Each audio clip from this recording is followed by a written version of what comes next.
Allow the children It's okay. It's okay. Off your mic. It's okay. Off your mic. Off your mic. Chai! Now wow, people wey suppose talk truth to power don't off mic. And if we talk, now 500,000 they go summer us, call them hate speech. But fear not, my ego don't come. Him go torchlight every corner, nooks and cranny of all these bad people where they spoil our country.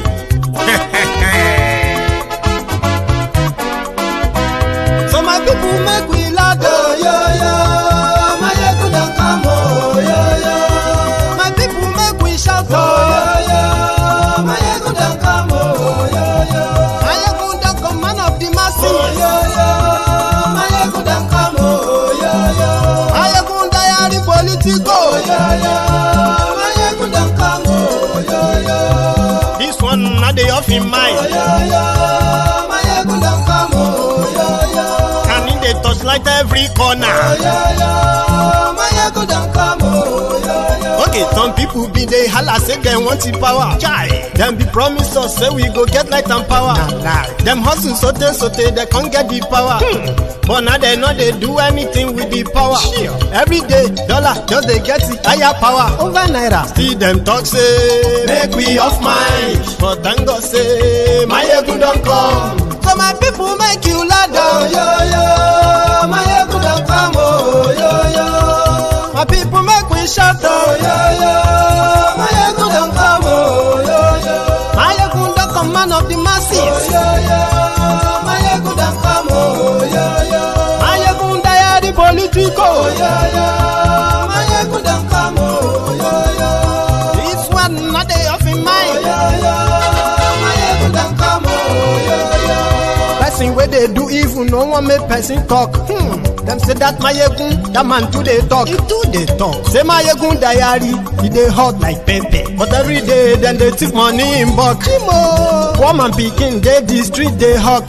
Still them talk say make we no talk. But thank God say my egun don't come. So my people make you laugh, oh, yo. My egun don't come, oh, yo. My people make you shout, oh, yo. My egun don't come, oh, yo. Man of the masses, my ego don't come, my ego diary politico.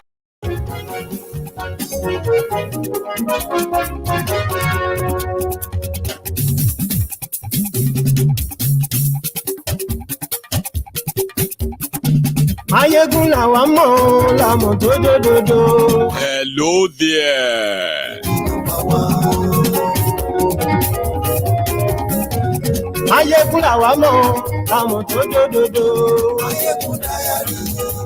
Good morning to you, good afternoon to you, and good evening to you once again. This is Mayegun Live.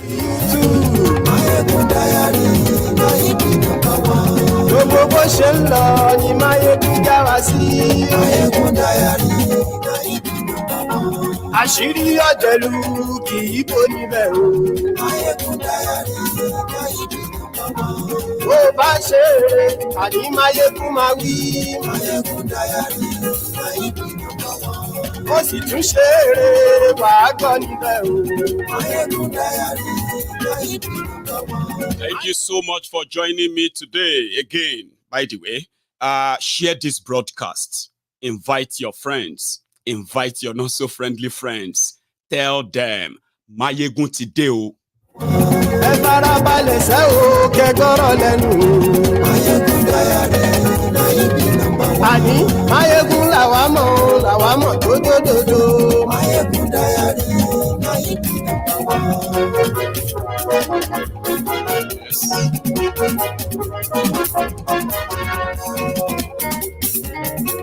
Àní ẹ̀sùn rà kì í. Mayegun ti dé. Mayegun ti dé. Ọ̀jẹ̀lú ẹ̀sùn rà kì í. Mayegun ti dé. Àní ẹ̀sùn rà kì í. It is game over. Welcome to October. Okay, I should be sort of greeting you with happy independence, but I will be lying to you or deceiving you if indeed any Nigerian actually feel independent from, like independence, But however, it is the 1st of October, and this October is pregnant. We go deliver them. It is game over. And yes,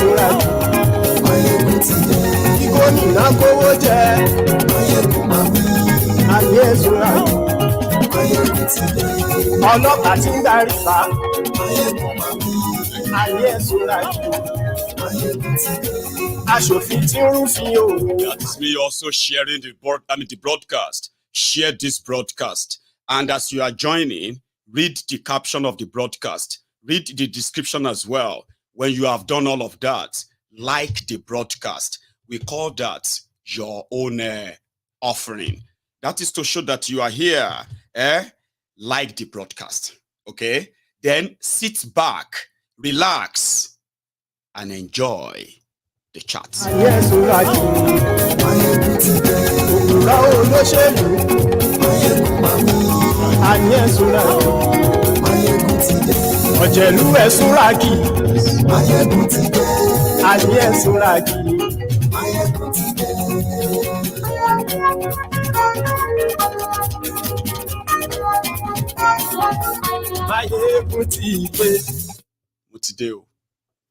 So, good morning to you once again. Good afternoon to you, and good evening to you from wherever you are watching from. And this is Mayegun Live.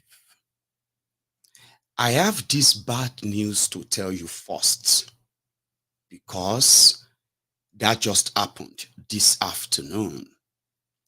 Our broadcast last night on YouTube got removed this afternoon because somebody somewhere reported it as a cyberbullying show. I tried to kind of drag that with YouTube. Not that I got punished for that, but they had to remove the entire, full video. But fair enough, they have already been broken into pieces. You can watch them, you can watch the video in parts, still on Mayegun's Diary Politico.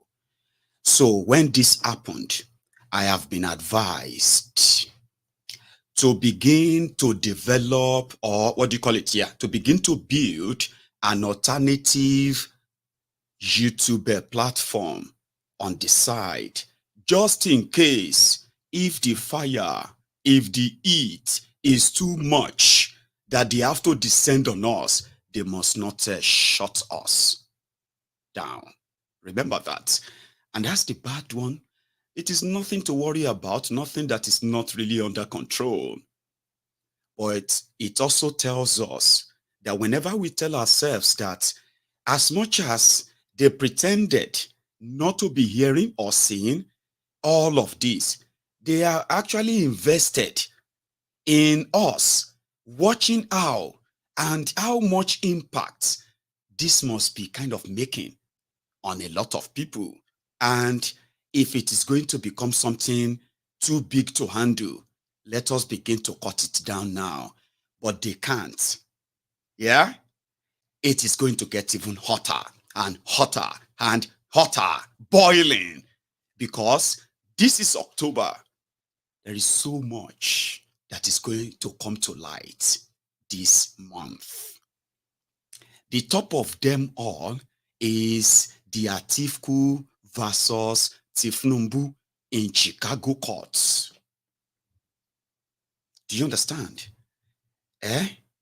This started like a simple distraction. Even some people still believe that a lot of people have invested so much now on what is about to happen, especially this week, than paying attention to the dwindling and ruined economy that is going down every day. The one that actually affects them right now, that they don't need an American court to kind of give them reason why they need to actually fight for their lives now. I understand a lot of you feel that way. But one step at a time. Are you with me? One step at a time. Okay? Because what shocked the American judges about this whole thing is the desperation of Tinubu. The level of his desperation to stop them from releasing the transcripts and record, since there are already found fractions that even according to Nigeria law, Tinubu shouldn't be inside the asshole rock. It should be inside the Kirikiri, the maximum prison in Kirikiri. But because the Nigeria Tribunal Court refused to take a single look at all of the evidence presented, and they thrown everything out, and they legitimized the illegitimate Tinubu. So, this is the shocker to the American judges. Like, what the hell? How could somebody be so determined? Like, if they release my record, something is going to happen. What is going to happen? What are you hiding? Why did you go into public office in the first place? Oh yeah, come and tell us the reason. Remember, Tinubu already has 4 different birth certificates. He was born in 1957. He was born in 1952. He was born in 1954. He was born in 1951. 4 different birth certificates. Some said the real Tinubu today was former Amoda Yekini Shongolere. Okay? And he got adopted by Abibatu Mogaji. That is the story. Abibatu Mogaji changed his name. What was his former name? Did he lose his, where did things go wrong? Then they discovered that even though Tinubu on several occasions, he has presented himself as somebody with bachelors in accounting, bachelors in accounting and finance. Economics, from the same Chacago State University. All of the documents are already in the public. Sure, you get. So what Atiku just wanted to sort of prove is to answer the generational question: who is this guy? In the first place, if the Nigeria law, if there is any, if Nigeria law knows who this guy is, would that same law still legitimize a criminal to continue to superintend a country like Nigeria? That is what Atiku just wanted to prove. They now called Koolu. It all started from, I'll show you. All of the case, how it all started. If you are interested, see, now everything be this.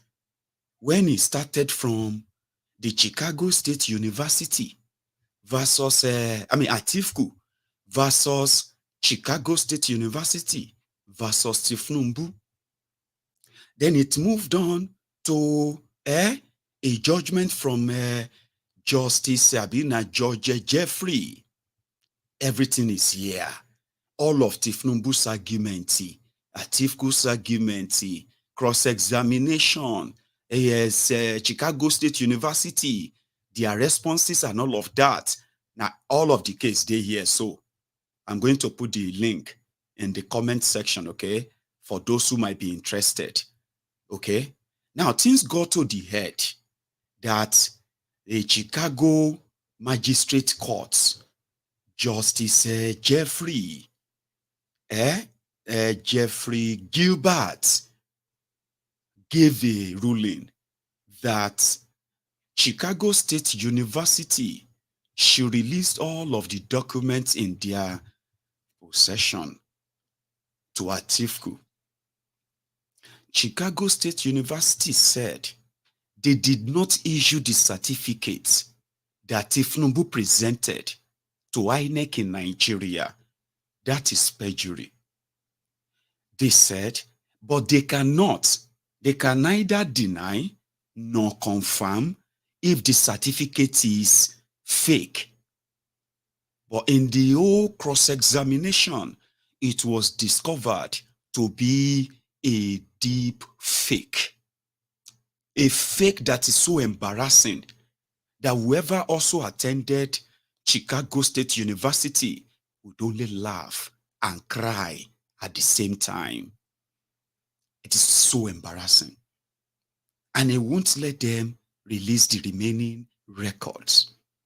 In the record that they have at Chicago State University, there is a Bola Tinubu that attended the school.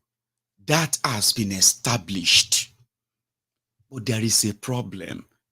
From the transcript of the admission that Bola Tinubu used from Richard Daly College to gain admission into Chicago State University, showed that Bola Tinubu was female. There have been so many stories, and you can call them conspiracies. But let me tell you something. They actually make a lot of sense. For example, from those who have been researching who could that Bola Tinubu be, in their research, they discovered that the woman that adopted Bola Tinubu changed his name to Bola Ahmed Tinubu, actually adopted the family name of her own paternal family, Abibatu Mogaji, she is from the family called the Tinubu family. And in Yoruba land, usually a married female member of a family will end up picking up the name of another family, which could indeed be the reason why Abibatu Mogaji was not Abibatu Tinubu. So having adopted having adopted Amoda Yekini Shongolere from Iragbiji in today's Osun State, okay?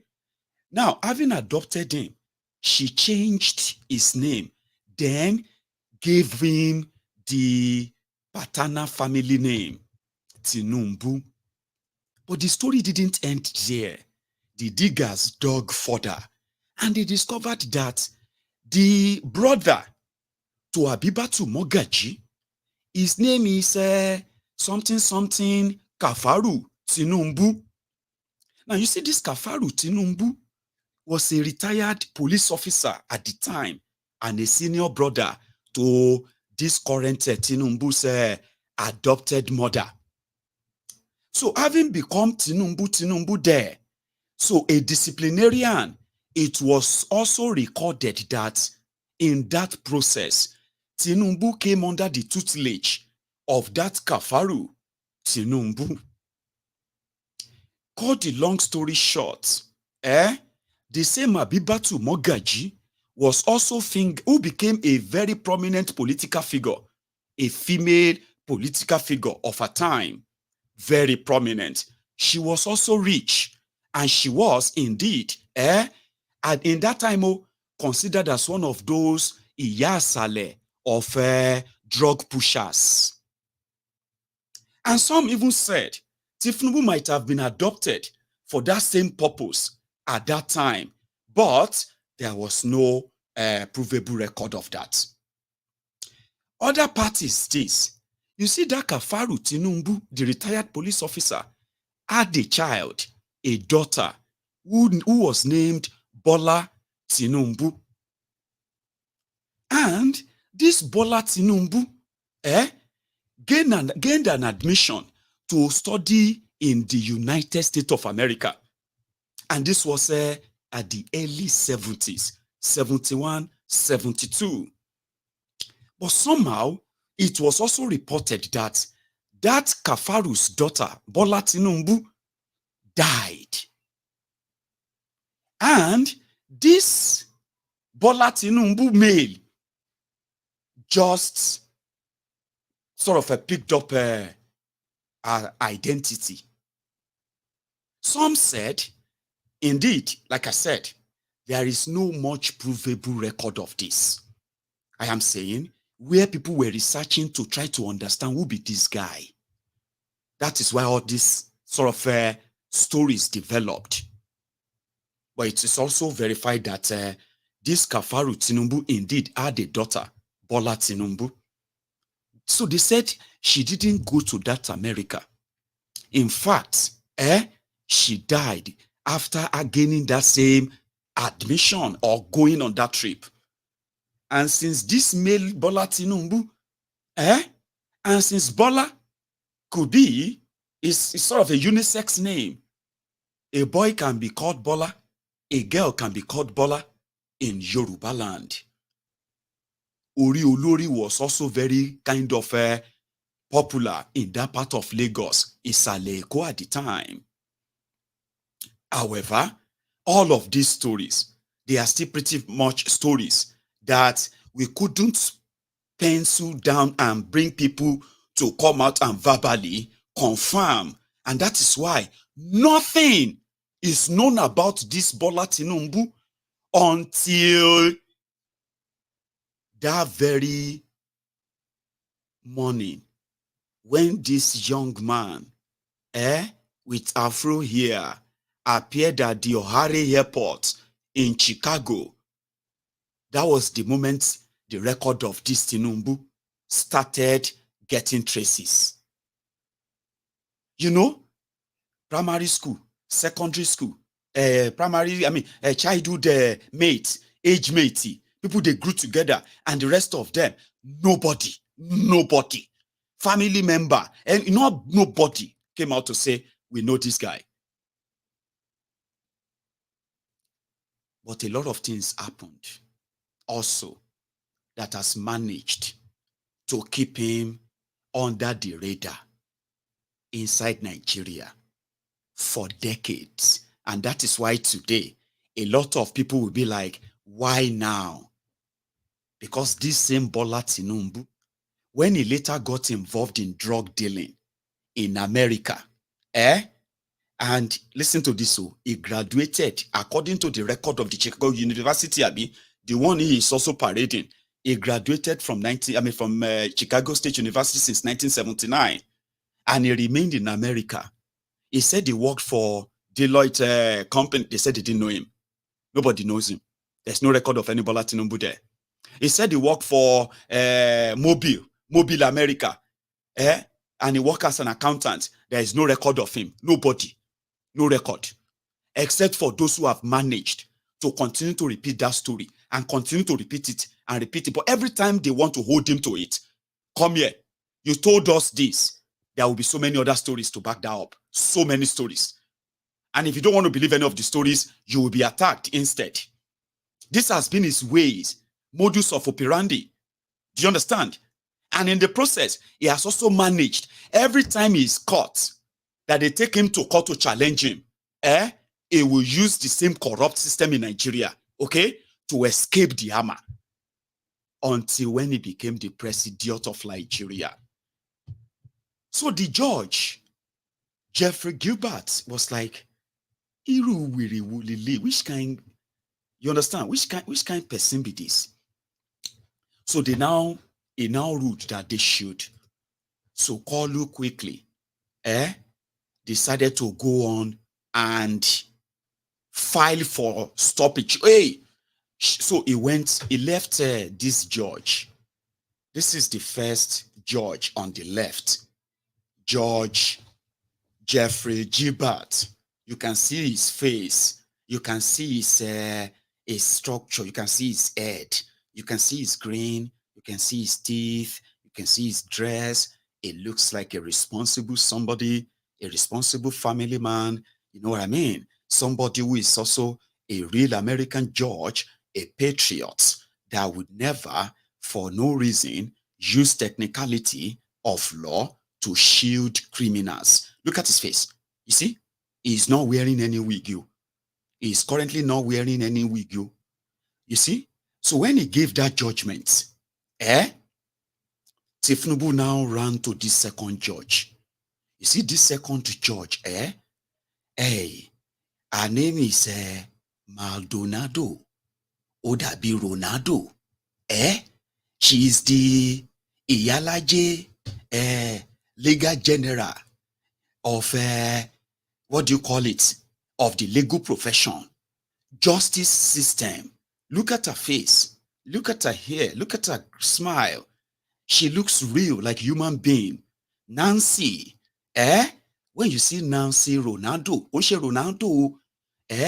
the reason why she started looking like Ronaldo to the criminal Koolu from Nigeria, who is looking for a judge to say they must help him keep his record so that the what do you call it?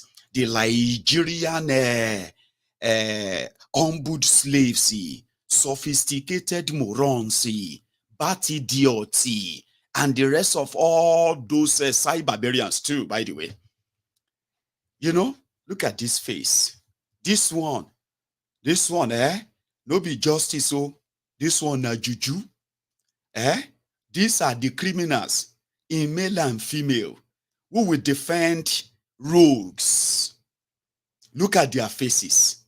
They look like puppets.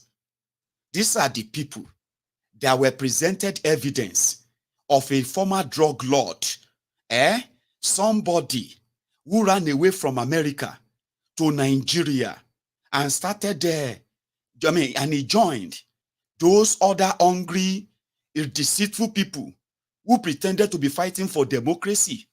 They said they were fighting for Abacha. Look at all of them. Look at how they dress. They dress like clowns. Those are the people that are legitimizing criminals in Nigeria. Those are the people that are gaslighting Nigerians. Those are the people that have slaughtered democracy, human rights, justice system in Nigeria. Look at their faces. Are their faces not even like destructive? Nigerian judges. These are the entitled criminals that are wearing wigs.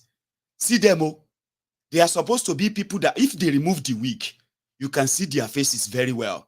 But they need to dress like this. Colonial puppets. Colonial puppets. Social media is their nightmare. Very dishonest, dishonorable old men and women who are seeing Nigeria drowning in the pool of mindless, greedy, corrupt criminals. But what are they doing? They were playing along. So when Koolu got to America, if you see these two, which one would you call justice? Which one are you going to call juju? You see the one on the right, she sat through a presidential petition. She is living in Nigeria, okay? I mean, you know, she lives in Nigeria. She is not living abroad. She is not a foreigner. They can tell the destruction APC has brought upon Nigeria. They saw the elections themselves, but they are part of the rotten system. They want the young people to fear them because they are the criminals who have ensured that innocent people remained in jail. Look at her face. She is a mother. She has her own children. And she probably already had planned her own children's future. Her children are called children of the judge. Sure, you know, in Nigeria, privileged. Then look on your left. When you meet a judge, that is all smiles. To both the petitioner and the defendant. To let all of you know that you are indeed welcome. This is the temple of justice. Everything you present here will be used in determining your case. And we are going to do this in a way that to the satisfaction of all. So Tinubu, come here. A judge ruled that your record should be released, and you don't want that. Why? So Tinubu said, if they released his record, mind you, this same issue of record, forgery and this or that, inside this same thing, the Nigeria Tribunal, they have already presented available evidence with witnesses to this colonial criminals. Are you with me? This colonial puppets, this nuisance, who would love to be respected because they are the judge of the court of Nigeria. They are murdering justice. When they presented all of these witnesses during the trial, when it was time for them to deliver their judgment, they said all those evidences, they are irrelevant. They just want to tarnish his name. They just want to look for excuses. They didn't present any evidence. That was how Koolu went to America to go and tell the same woman judge, oh yeah, come here. Mr. Tinubu, you said they shouldn't release your record. Why? And Tinubu said, if they release his record, it's going to cause irreparable damage to him. What is going to be irreparable damage? That you were once female and you are now male. Of course, this is 2023. You just have to come to the open. Sure, you know, there's nothing new anymore. Then what happened? Were you born in 1952 or 1954? So you would have to come out and say that too. Tinubu was just telling the judge not to give Atiku something to destroy him. Are you listening? Tinubu's lawyers, who were collecting God knows how many hundreds of thousands of dollars, promising Tinubu that they can get a judge that will make sure all those records remain sealed and they will never see the light of the day. Do you know how much Tinubu is paying them right now? Can you even imagine it? Meanwhile, they were using sentiment and emotion. They said, Atiku knows that any evidence he gets from American courts cannot be used in Nigeria. So he only wants to use the record to expose Tinubu, which is indeed will cause Nigeria great embarrassment. Which embarrassment, Lotuku Bai? Is there anything after this embarrassment that we are all suffering right now? The one that they are now beginning to profile us again because of our green passport. The one they are now profiling you again. Even those of you who have managed to try to beat the poverty in Nigeria, you are getting international jobs because of your area of expertise. But because of all of this now, a lot of you are losing all those jobs. Do you know that young people are in Nigeria not doing Yahoo? And they are offering great different services to different organizations all over the world. They are earning Forex as their salaries, and they are in Nigeria. You may not believe this, but they actually exist. These are some of them that they call Yahoo boy, Yahoo boy. But you see all these policies and what you have become today. A lot of them are now being told, sorry, we can no longer work with you. Oh, I'm so sorry that we can no longer continue this conversation. Why? I'm sorry, it's because of your country. Now, this is not even just about all of us who are not in Nigeria. I am even talking about those who are still there. Somehow telling themselves that with the right government, Nigeria is still going to work. This is happening to them right now. A lot of them have lost lifetime opportunities. The ones that they actually struggled to get, despite the battered image of Nigeria, is getting worse already. Sure you get. So Tinubu's lawyers were telling the court that releasing Tinubu's documents to Atiku is not because Atiku is going to win in court. It is to further destroy the image of Tinubu. How could your school record be a destruction to your image, your results and records. So when the judge now said, listen, I have heard all of you, immediately, Atiku filed another case immediately, and he said, listen, Judge Nancy, apart from all this cry, this guy is crying. Let me tell you something. We know that he's a criminal. He's already captured the judicial system in Nigeria. The entire state has been captured. But there is something we want to prove. And we want the Supreme Court of Nigeria to also have it on record that they legitimize a criminal after all of the evidence that are readily available. So when Nigeria goes up in smoke, the Supreme Court justice and the judicial system in Nigeria, they would have already written their names in gold as the enabler and the contributor, the slayer that slayed and killed Nigeria. And this is a very great indictment. This is putting not just Tinubu on the world stage. It is also putting the judiciary in Nigeria on that world stage as well. You may not understand the implication, but you would later when everything begins to unfold and unfold. Tinubu can be your president. You know, last, Tinubu will not go anywhere. Nobody is going to meet with him anywhere in the world. He's going to remain in Nigeria. Una go remain in that. Now, when that thing finally shook, now una go smoke him out. Sure you get?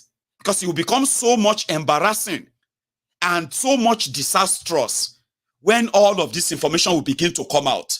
When they finally come out and they cause whatever damages Tinubu is so scared of, it will either resign and run away, or it will wait for all of you to take him out. But either way, nothing is looking good for either those of you, one Nigerianist, that are yumuhin. Yumuhin is that you are doing like this. Online low only sorrow. You dey do like this for me, Abi. You are yimu. You shall wait. If to say it is a yimu matter, Tinubu will not be paying these millions of dollars. Trying to block something that, as you all know, will never matter in Nigeria. Of course, it may not matter in Nigeria. Of course.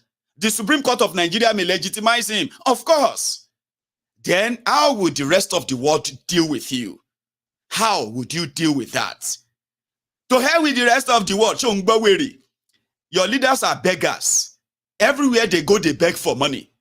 And your Nigeria, as it is right now, it is operating based on these same Western world policies.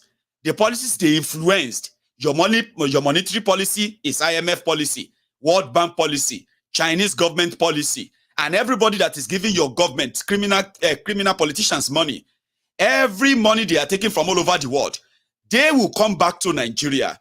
They will do exactly what they tell them to do. Go and devalue your Naira. They have no choice. They don't pay them. They will come and devalue it. Oh yeah, go and float your Naira. The Weres will go back to Nigeria. They will go and float the Naira. When the whole consequences start falling around, they will say, you need to endure. It's a baby walk of pain. There is no baby walk of pain. Pain, especially deliberate, intentional pain, is pain.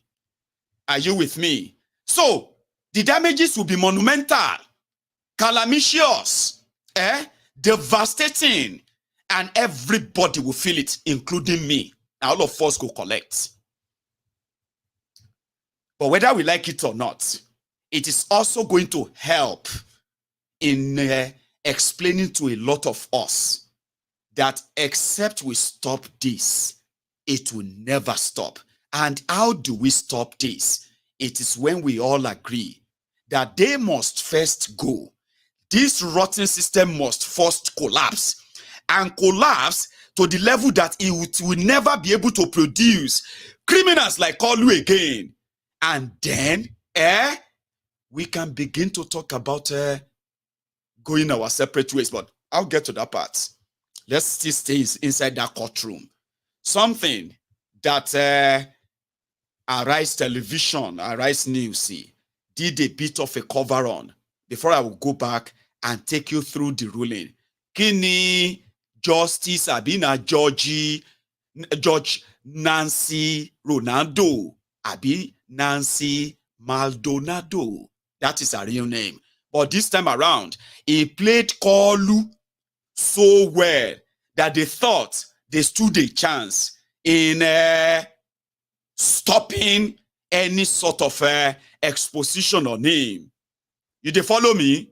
By the time Koolu and his lawyers, by the time they were waiting for what will be the outcome from Judge Nancy Maldonado, bó ṣe di Ronaldo nìyẹn o, leg over here, leg over there, I will give you judgment soon. She didn't tell anybody. Now, so then can't mail everybody say, your judgment done ready. And this time around, listen to me very carefully. Mr. Tinubu, I have ordered this Chacago State University to release all of the documents by Monday. Here, don't come back to this court. Oh. I have been told that you will probably want to go to another court. Let me tell you, don't appeal this court. Oh. If I see you near my court, but why? This is why.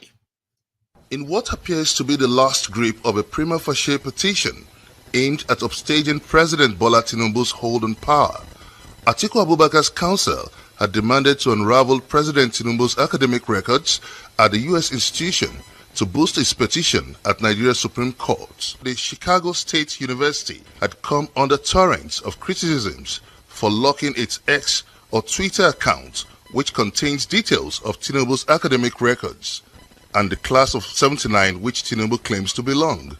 The coming days had continued to build spurious sentiment and curiosity against Tinubu's academic records, which is being shrouded in secrecy. Tinubu's prayers on Monday came as part of the ongoing legal battle unfolding at the United States District Court for the Northern District of Illinois in Chicago. The case was brought by Atiku, who has been on a judicial quest to establish that Tinubu was not eligible to be Nigeria's president despite his election victory in February 2023. After a long-drawn clamor for the full disclosure of Tinubu's certificate, the U.S. court finally ordered the Chacago State University to release President Tinubu's documents, but limiting it to only his diploma certificate. While this was supposed to clear every doubt, contrary to expectations, it wasn't so, as it turned out more controversial due to the discrepancies in two different signatures and dates on the certificates. But Tinubu's counsel dismissed any insinuation of deliberate fraud by putting the blame as a clerical error on the Chacago State University. His counsel says, quote, "There is harm in allowing discovery on issues and documents outside the diploma." Tinubu's lawyers said this in the full briefing to the court seeking a review of Judge Jeffrey Gilbert's order by a district judge, Nancy Maldonado. As it stands, the controversies concerning President Bola Tinubu credentials runs deep, with the President's counsel hesitant on full disclosure, especially on the demand for a detailed transcript or gender, even as the Chacago State University remains bound by a privacy clause.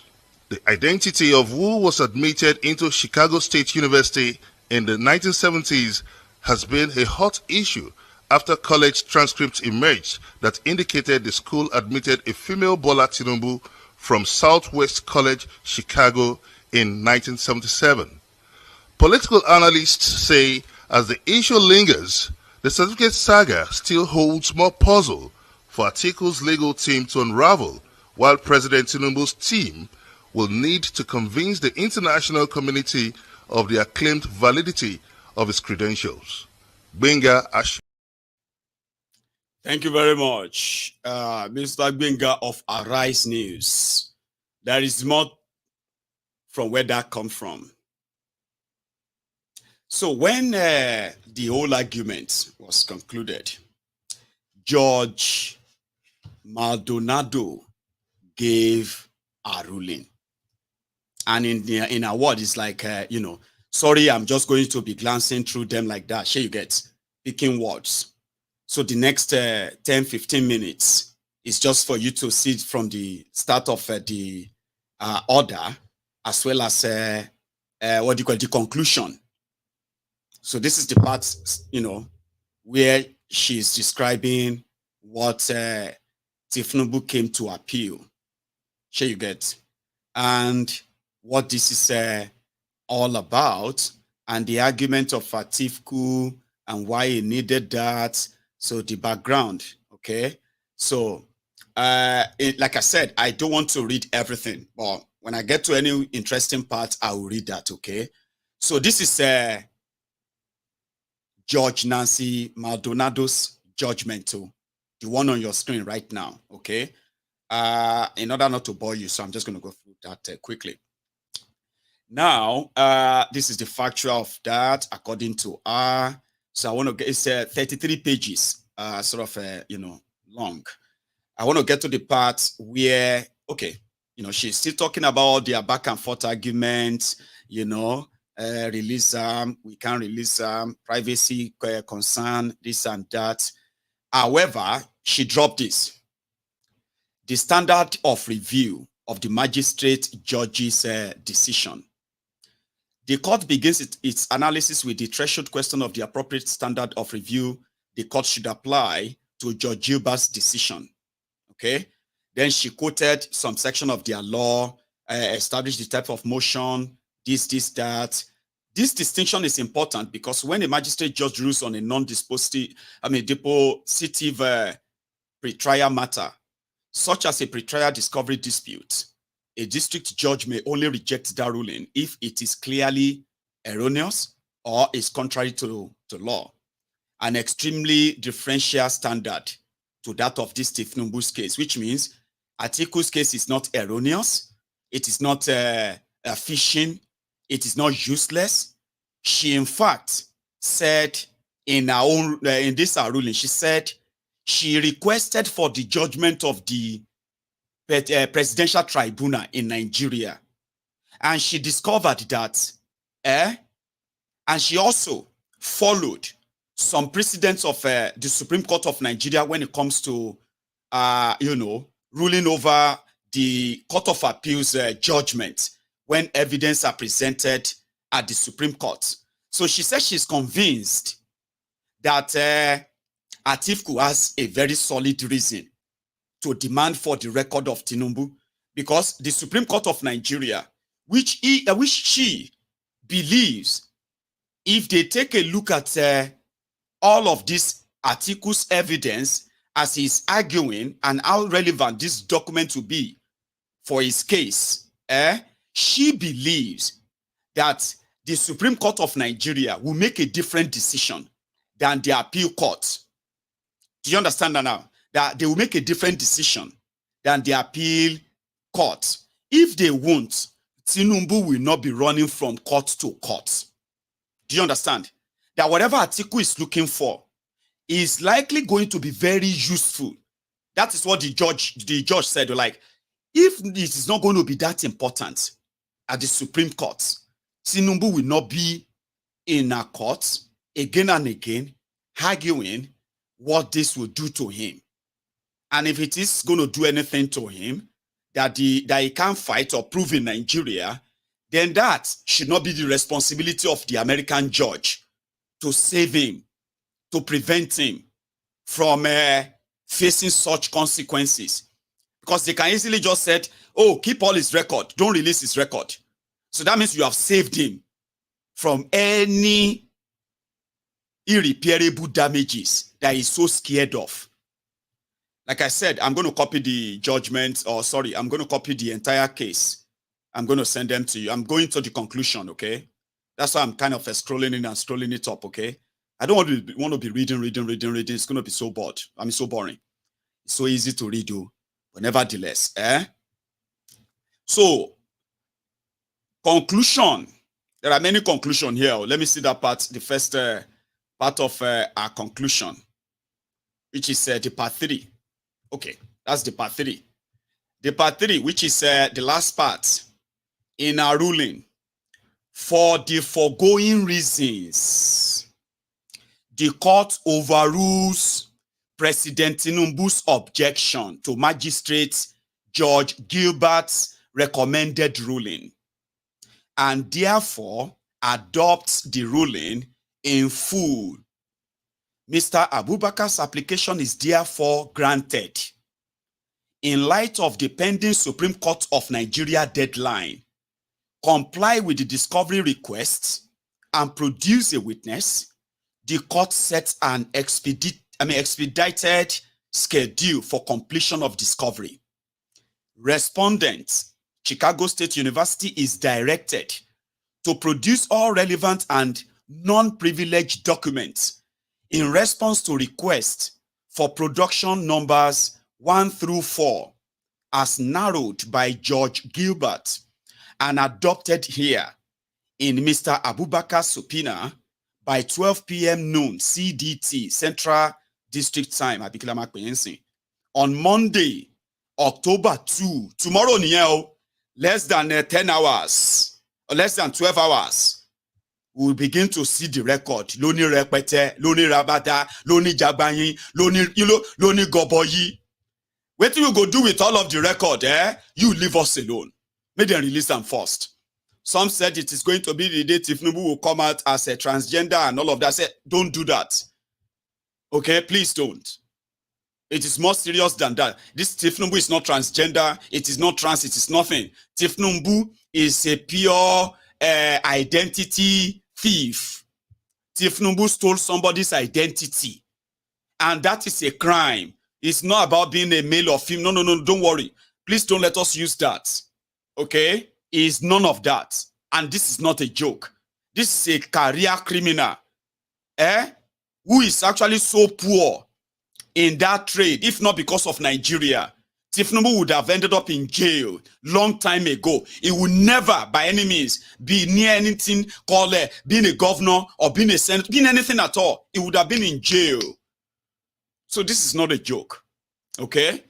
So we should all get ready. Identity theft. You understand? Identity theft is what we want to look at here before the FBI record. So it's not a joke.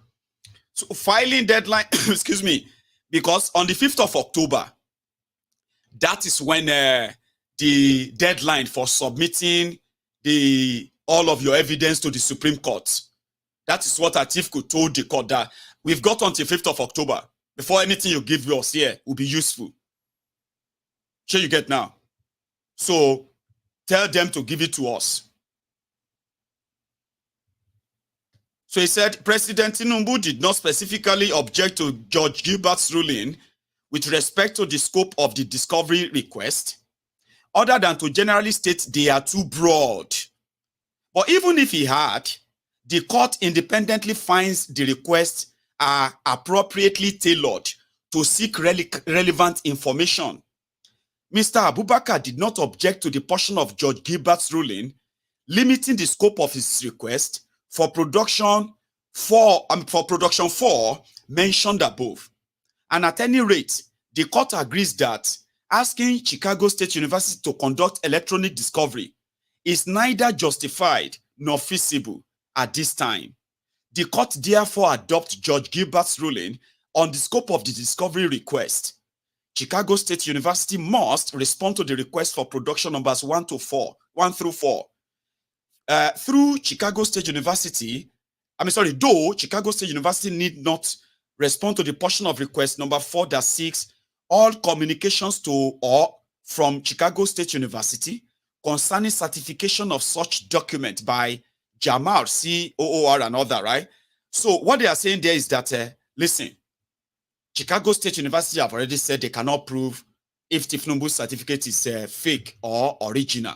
The only thing they can say is that they did not issue the certificate. So don't ask Chacago State University to present witness that that certificate is fake. Okay, please don't. Just let them present what they have in their own kitty. And whatever you can make of that is up to you.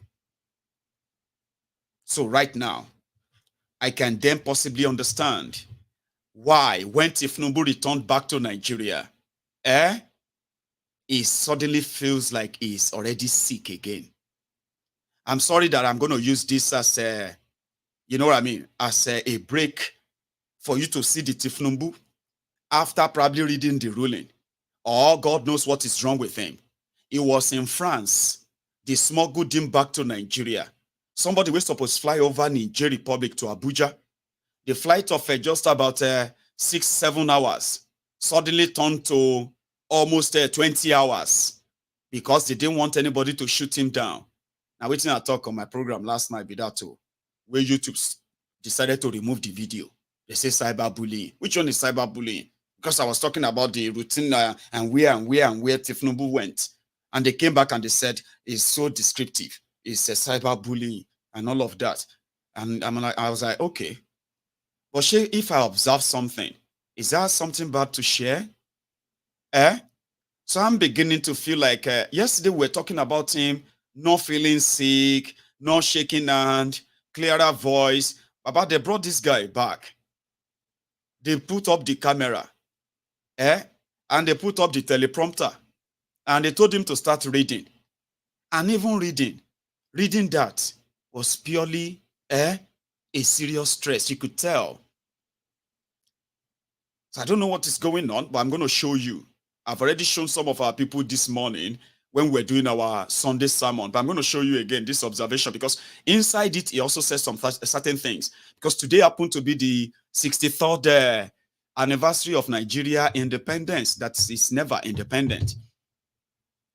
So he came back and he started saying, they once told all these Nigerians, they told them that they should wait for Tinubu's palliative. Remember that time? Do you still remember when they told you to wait for Tinubu's palliative? When they removed subsidy? When all of these Lagos Sabobakus, all of these social media fine barras, Facebook bandits, social media adsmen, when they were telling you that Tinubu is an economist, he built Lagos, for he is the one who is capable of removing subsidy, that you should wait for his palliative. When one guy was about to kill some of them, he started screaming, Baba Tinubu, we are angry. Oh! Baba Tinubu, release palliative. Oh! Young, they cry. Old, they cry. Emi lokon. It no even last 1 month. Before everybody voice can they change to that of a wure. Everywhere you turn to. Baba Tinubu. Iluleo. Baba Tinubu help us. Baba Tinubu, now we vote for you. Baba Tinubu, we thought he said you go be all of you, anyway. It didn't take long. Wait for his palliative. When una cry want too much, he came out and he said, hey, I'm going to give you a student loan. Hey, they now took all of this with it there. He said, great Nigeria student. Closer. 3 corona for his enemy. Corona. Prayer for his enemies. The bill. Closer. 3 corona. He said he was going to give them student loan. Only for them to increase school fees, tuition, all over the place. A majority of those who shouted Emi Lokon, Yoruba Ronu. Yoruba Ponu. Today, majority of them are never going to go back to school. Just that one singular decision of your life. But they said, wait for his palliative. They said by September, they are going to start the student bank, education bank. I said, did you believe them? I actually asked them, do you believe them? I know people on Mayegun's diary political will never believe that nonsense, except for those ones who are the conditioned, ombud slaves, we call them. Baba, September tikojao. Today is October 1st still. They don't open the branch of your own education bank. No. So you cannot take a student loan. No. Okay. But they came out to tell you, strategy upon strategy. I cannot reveal my strategy. Baba Wiri. I don't want to sit here and reveal all my strategy. I am the first speaker among the three of us running. So they will spy on me. So you will have a limited answer here today. Another day you can bring me back. Last, they were still waiting. President Tinubu has ordered that we must give 88,000 naira to all of the poorest Nigerians. President Tinubu cannot sleep because of poor Nigerians. President Tinubu loves poor Nigerians that he has decided to go and borrow 800 billion naira and give 80,000 naira to 12 million families. And this effort, you are going to collect 80,000 naira for the next 8 months. President Tinubu loves the poor. He has also told all of the silos in Nigeria to release grains. They will give you rice and they will give you beans. If Ororo did, they will give you cassava, gari, ewa, agbado, yam is grown here. All you have to do is to create demand and supply. Demand don't day, supply don't day. Oh yeah, all of them lies. Give him time. I know that once Tinubu, I know he's a very smart, ideally, Tinubu is a smart, intelligent, and ideal. You will soon start telling us that now enemy no one make Nigeria work. You will soon start calling Mayegu and saying, now Mayegu no one Nigeria work. And it won't be the first time. I handled you very well under Buhari. Eyin we wa change color. Una can't change una jersey. Eyin Buhari idiot. Buhari dins, Buhari didenis. Buhari de notus, Buhari de jatus. Buhari shukus, Ngozi Harris. Uneka Harris and the rest of una. Una con, since Buhari don't come out, una can't come out your jersey. Come put another jersey. Turn yourself to Agbadoriansi. Abi, bati dioti. No be so? Lagos abo Baku Oshogbo Alimajiri. I want to change the jersey. So now I won't come back here, come they try to look for, let us pray for Nigeria. Let us pray. You know, I don't even like anybody that when we want to discuss something serious and they say, let us pray. I'll be waiting. You still say na Nigeria, you did. Let us pray, opening pray. Well, or to one is serious. Let us pray. Let's start the conversation and start. Because now so that you know so not be Nigeria.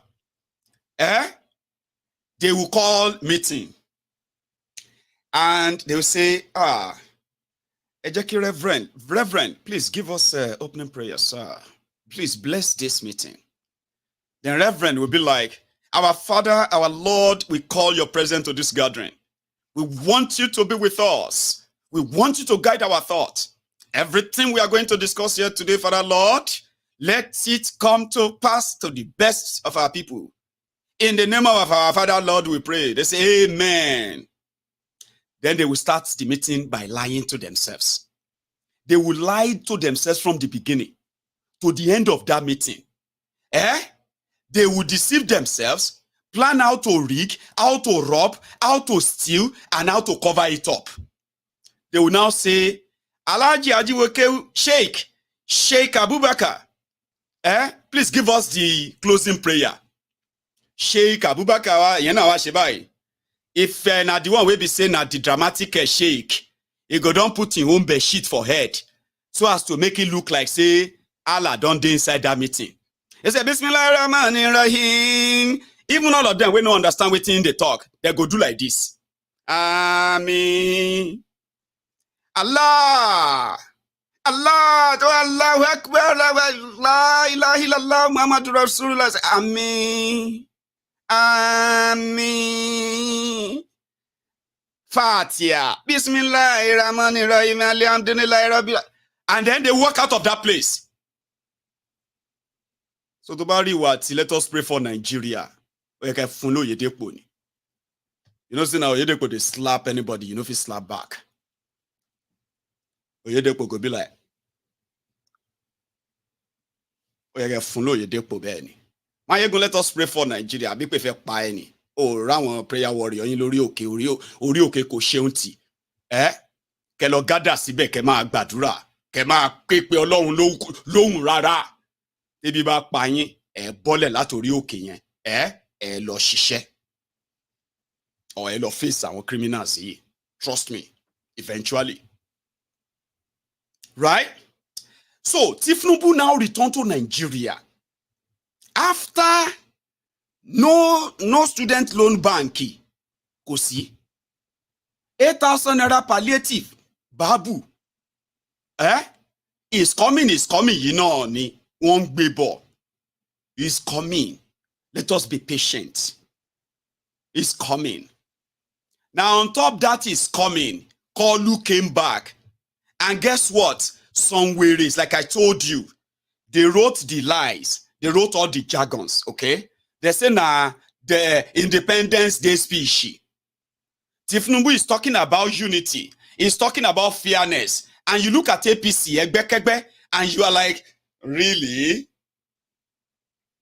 Is that playing? Like, are you playing? APC, unity. APC, Egbekegbe, Yoruba Ronu. APC, Egbekegbe, that every Igbo is IPOB. Since you are not licking the ass of Koolu or any APC, you be IPOB, abi? Every time you support Tinubu, you are a real Igbo. But all the Igbos within them are being called IPOB, terrorists. They will never rule Nigeria. They will never become anything in Nigeria. And I am like, if I happen to be an Igbo man, I can't get family member with be APC. Baba, you don't declare yourself, say you be my direct enemy, oh. Like, seriously, oh. When they talk, say, politics, no, they divide us. But now they are kind of that anybody, you are an Igbo man. You have Igbos in APC. And you will still see these criminals. They will boldly, tell you, Igbos and this. They will organize and kill you. I wanna see they there. You call yourself my family member. I'm not fear. Seriously. Oh yeah. I'm not fear. It's just that most of those things I know, they are like terrible things to say. Like Chineke kpogi oku. You know that kind of thing, right? Like, how could you be so member of, as in, you are an existing danger to me. Okay? That even your presence inside these people, I'm talking about Igbos in APC, even your presence is not in any way rated at all. Their leaders, so their followers, so they will just dump it. And I'm like, imagine if I am APC. God damn it, and I'm Igbo. But it is what it is anyway, so I'm just saying, like, you know. The people, that we know, that told us, Igbos can never vote in Lagos. Igbos must leave Yoruba land. Igbos are Nigerians, so. And this is one of the reasons why Nigeria is so divided right now, like never before. These were the bigoted, ethnic, divisive animals that used ethnic baiting, division and religion division. We saw all of that, our Korokoro eyes. Confessor Wole Soyinka then came out to say, no, he didn't want to blame the Igbos directly. He decided to blame the obedient, which he now called regional aggressors. Baba were ton sonyibo shi, olonyibo were. He called them fascists. He called obedient fascist. And there is nowhere, anywhere, where you see young people that claim to be obedient telling people not to come and vote for APC or PDP. Nowhere. If you come out, we'll kill you. But Confessor Wole Soyinka Baba Oni Thailand Rice. You know, saying be business partner with Koolu. Confessor. They are friends. During the time of Nadeko, according to Confessor, during the time of Nadeko, Confessor Soyinka àti Pablo ECOWAS, Tinubu, they needed money to fund ECOWAS.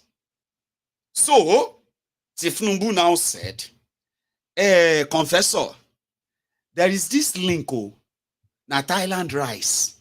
We can be bringing rice to Africa, and selling rice. So the money we make from the rice, we can use that to fund our movement. Confessor Soyinka told the whole world that. Like, people were asking, how naked can a lot of people you respect or you used to respect, how many of them would have to go naked just to defend Tinubu?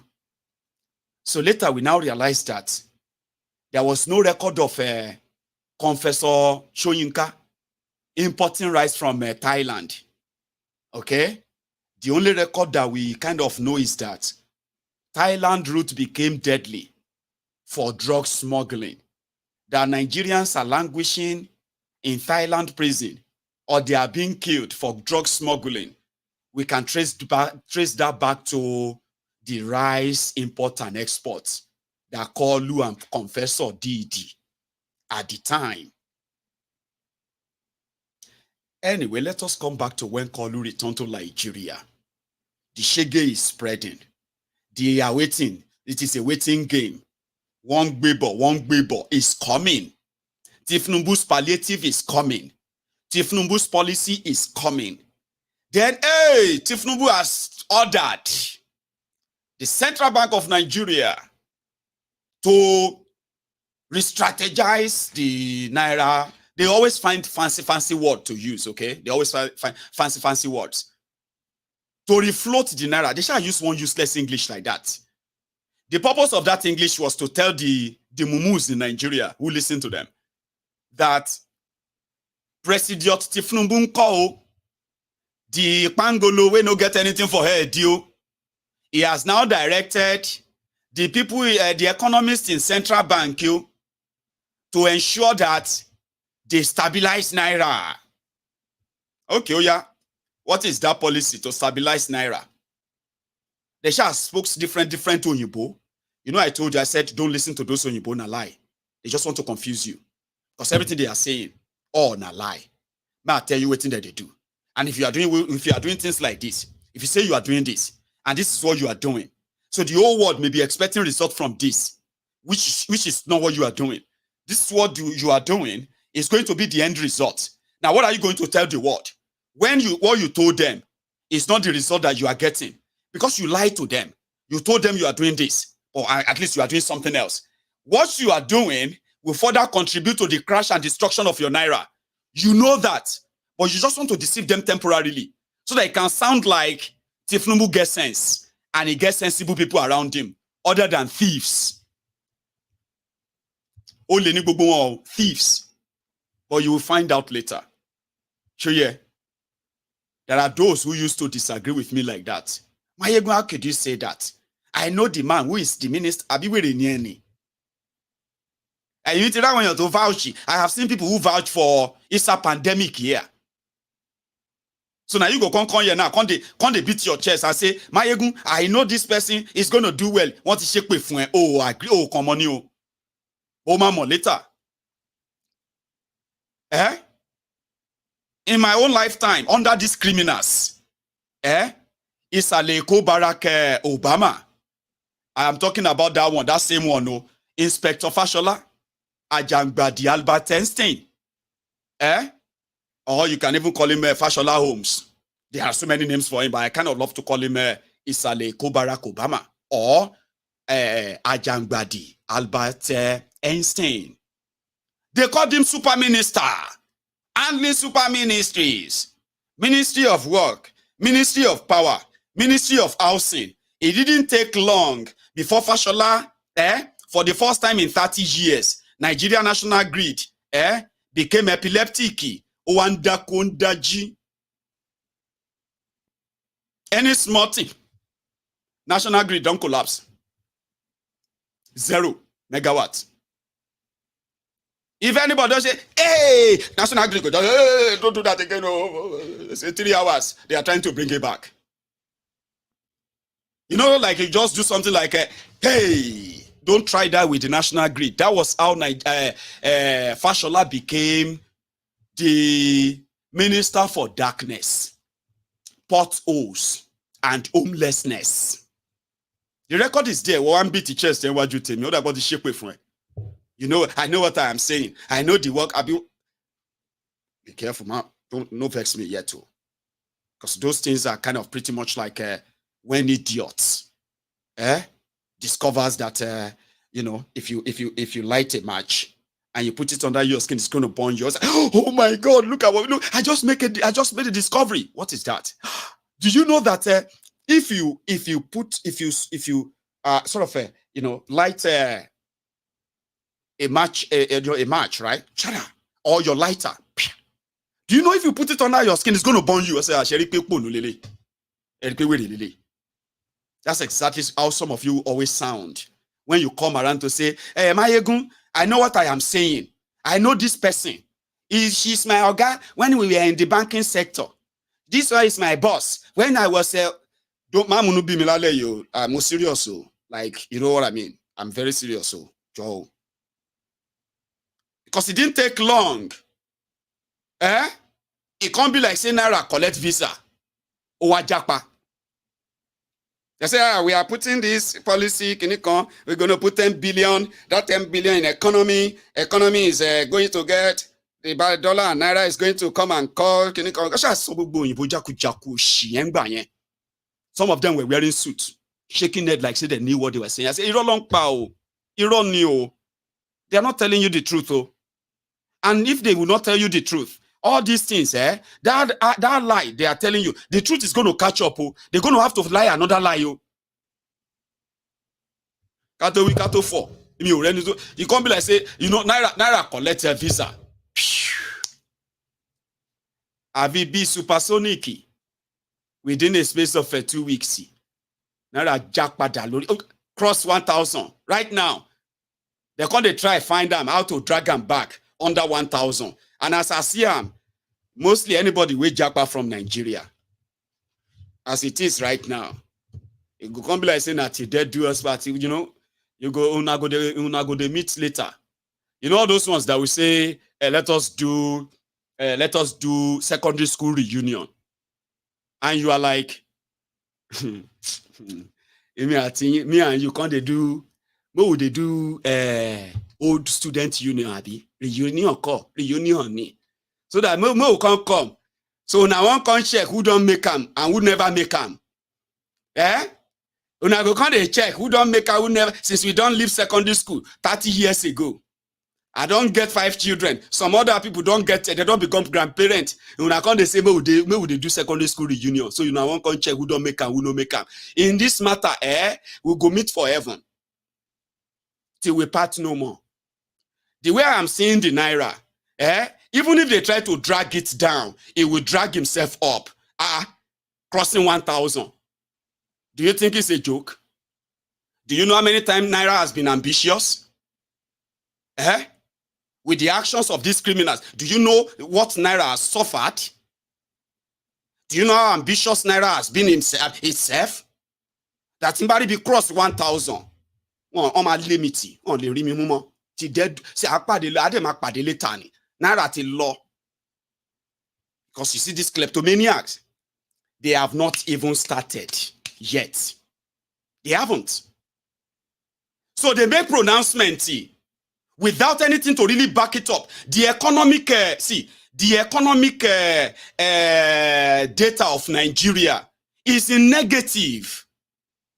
They are removing Nigeria's name from the credit bodies all over the world. Nigeria credit is being rejected, which simply means that anywhere Nigeria see loan, it is going to be at the exorbitant, ridiculous interest rate that will continue to keep Nigeria in perpetual poverty. These guys don't care. So even if they are telling you that we are doing kiniko, we are doing kiniko, they are not doing them. The fact that they are not doing them and pretending to be, and in fact pretending to be investing in it when the money actually goes down the drain, the end result is going to make it worse. That is why I can confidently tell you every now and then where things are going to end. I don't like making things up for them. Thinking maybe, okay, maybe. No, maybe. Take a deeper look. Now, no get money to pay for subsidy, right? Because you know, it's not that you are saving money. All right? There is no money to save. You are borrowing money to pay subsidy on the side, paying yourselves. You deliberately kept the Nigerian refineries to be redundant, deliberately. So all of these things are there. And then you say you are, you want to give free education. You want to increase minimum wage. You want to give people palliative to cushion the effect of the removal of subsidy. But all of these things, you actually had no real plan. So you went on to go and borrow money so that you can give people money. Now you borrowed the money. You need the approval of other criminals. They decided that, Alaye, come here.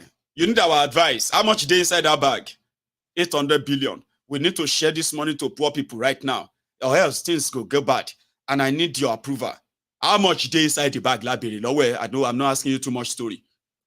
800 billion. 800 billion. Suraju, do you think 300 billion will be enough for us? My leader, I think we should make it 340. Okay, that's fine. What about the judges that told us that they are broke? Say, well, I don't know. Maybe we should give them something too. Okay. How much you talk, say, inside that bag? 800 billion. I borrowed the money. Well, how much is the interest? 600 billion interest in it. Ha. And they carry the money, give you. Yes, 800 billion. Oh yeah, remove 300. Remove 300 from that bag. Right. You will get your approval next weekend. Consider it done. So what are we going to do with the 500? I'll go and do anything you like. Oh. But the judges are going to call you. Give them 37 billion.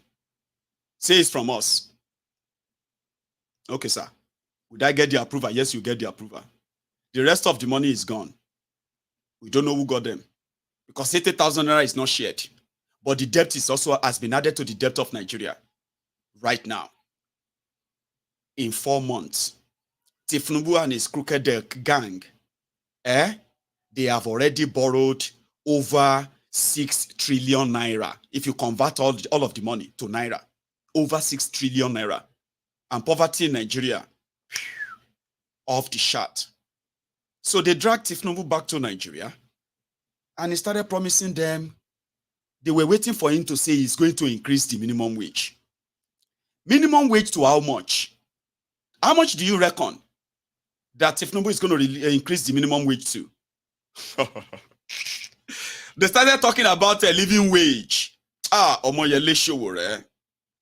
Our own vintage Omoyele Showore. He said, if these guys genuinely care about the people, they should not be paid. You shouldn't be hearing anything about minimum wage. The minimum pay to any worker in Nigeria should be called living wage. Living wage is the wage that can commensurate with the economic reality of today. So you shouldn't be existing in Nigeria of today and be collecting 25,000 naira salary, 50,000 naira salary, 100,000 naira salary. You will still remain poor and used and wasted. A living wage should be able to correspond with the economic reality. And that should be the benchmark, the standard that any government who really care about their people should put there. A standard that nobody should go below. But they will rather, they said, we should pay people 200,000 naira salary. Come and collect it. 200,000 naira call, 20,000 naira ni. Nigeria will go bankrupt.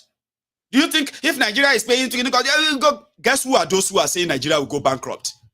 The greedy kleptomaniac, the glutinous pigs, pickpockets, scavengers, opportunists, scroungers. People who have never really worked any real jobs in their life. But look at them. They said wealth without enterprise. They don't get address for any business, but they get billions for bank accounts. In a corrupt system like that, they are kings. So if you pay people good money, Nigeria is going to go bankrupt. But if you pay people who are less than 500, if you have to manage them every year with over 400 billion naira, Nigeria can't go broke through that. Okay? But the moment Nigerians get paid good wages, Nigeria is going to go broke. Showore said it at the time. So they now said, Koolu is a smart man. He's an economist. He's a right. Koolu now came with a proposal. 8,000 naira you never collect. They can't make proposal say they will give you 25,000 naira. Tinubu increased minimum wage for 6 months. So what's he trying to do? After 6 months, that you collect 25,000 naira plus your 30,000 naira as minimum wage. After 6 months, what will happen? You will continue to collect your 30,000 naira. GBT long pay there. It is fraud. It is not different from student loan.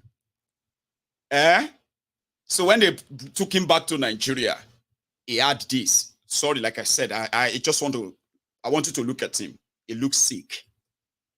Buses we operate at a fraction of current fuel prices, positively affecting transport fare.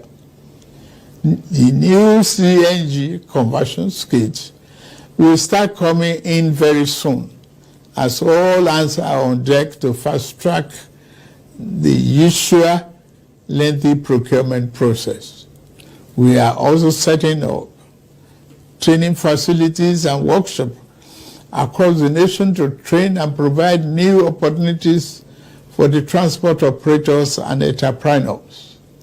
This is a groundbreaking moment where, as a nation, we embrace more efficient means to power our economy.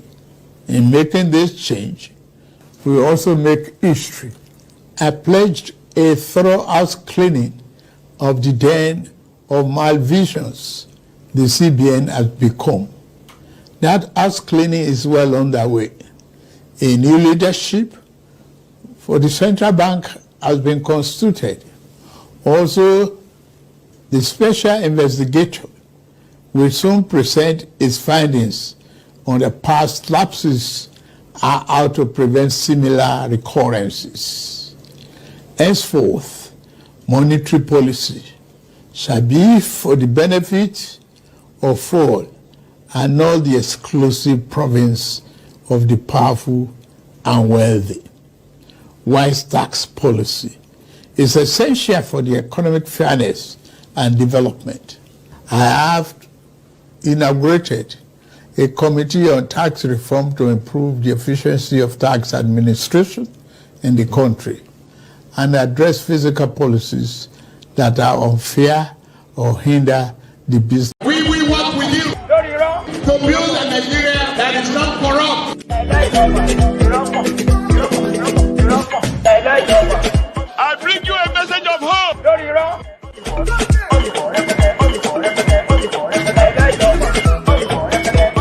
We are going to spend a lot of resources on education. But because he mentioned the central bank, but I tell you, waiting they go. Shebi, I told you that if Koolu want to be honest to himself, he is a criminal, no doubt. But if he wants to save himself from inheriting Boko Haram's crashed country for the sake of being corporate idiots, by 4 p.m. tomorrow afternoon, Koolu will order the arrest of Buhari. Buhari must be arrested before 4 p.m. tomorrow evening. After Buhari is arrested, they will now look for Malamu. They will look for Shadia. They will look for Sidika. They will look for Pandemic. They will look for Isaleko Barack Obama.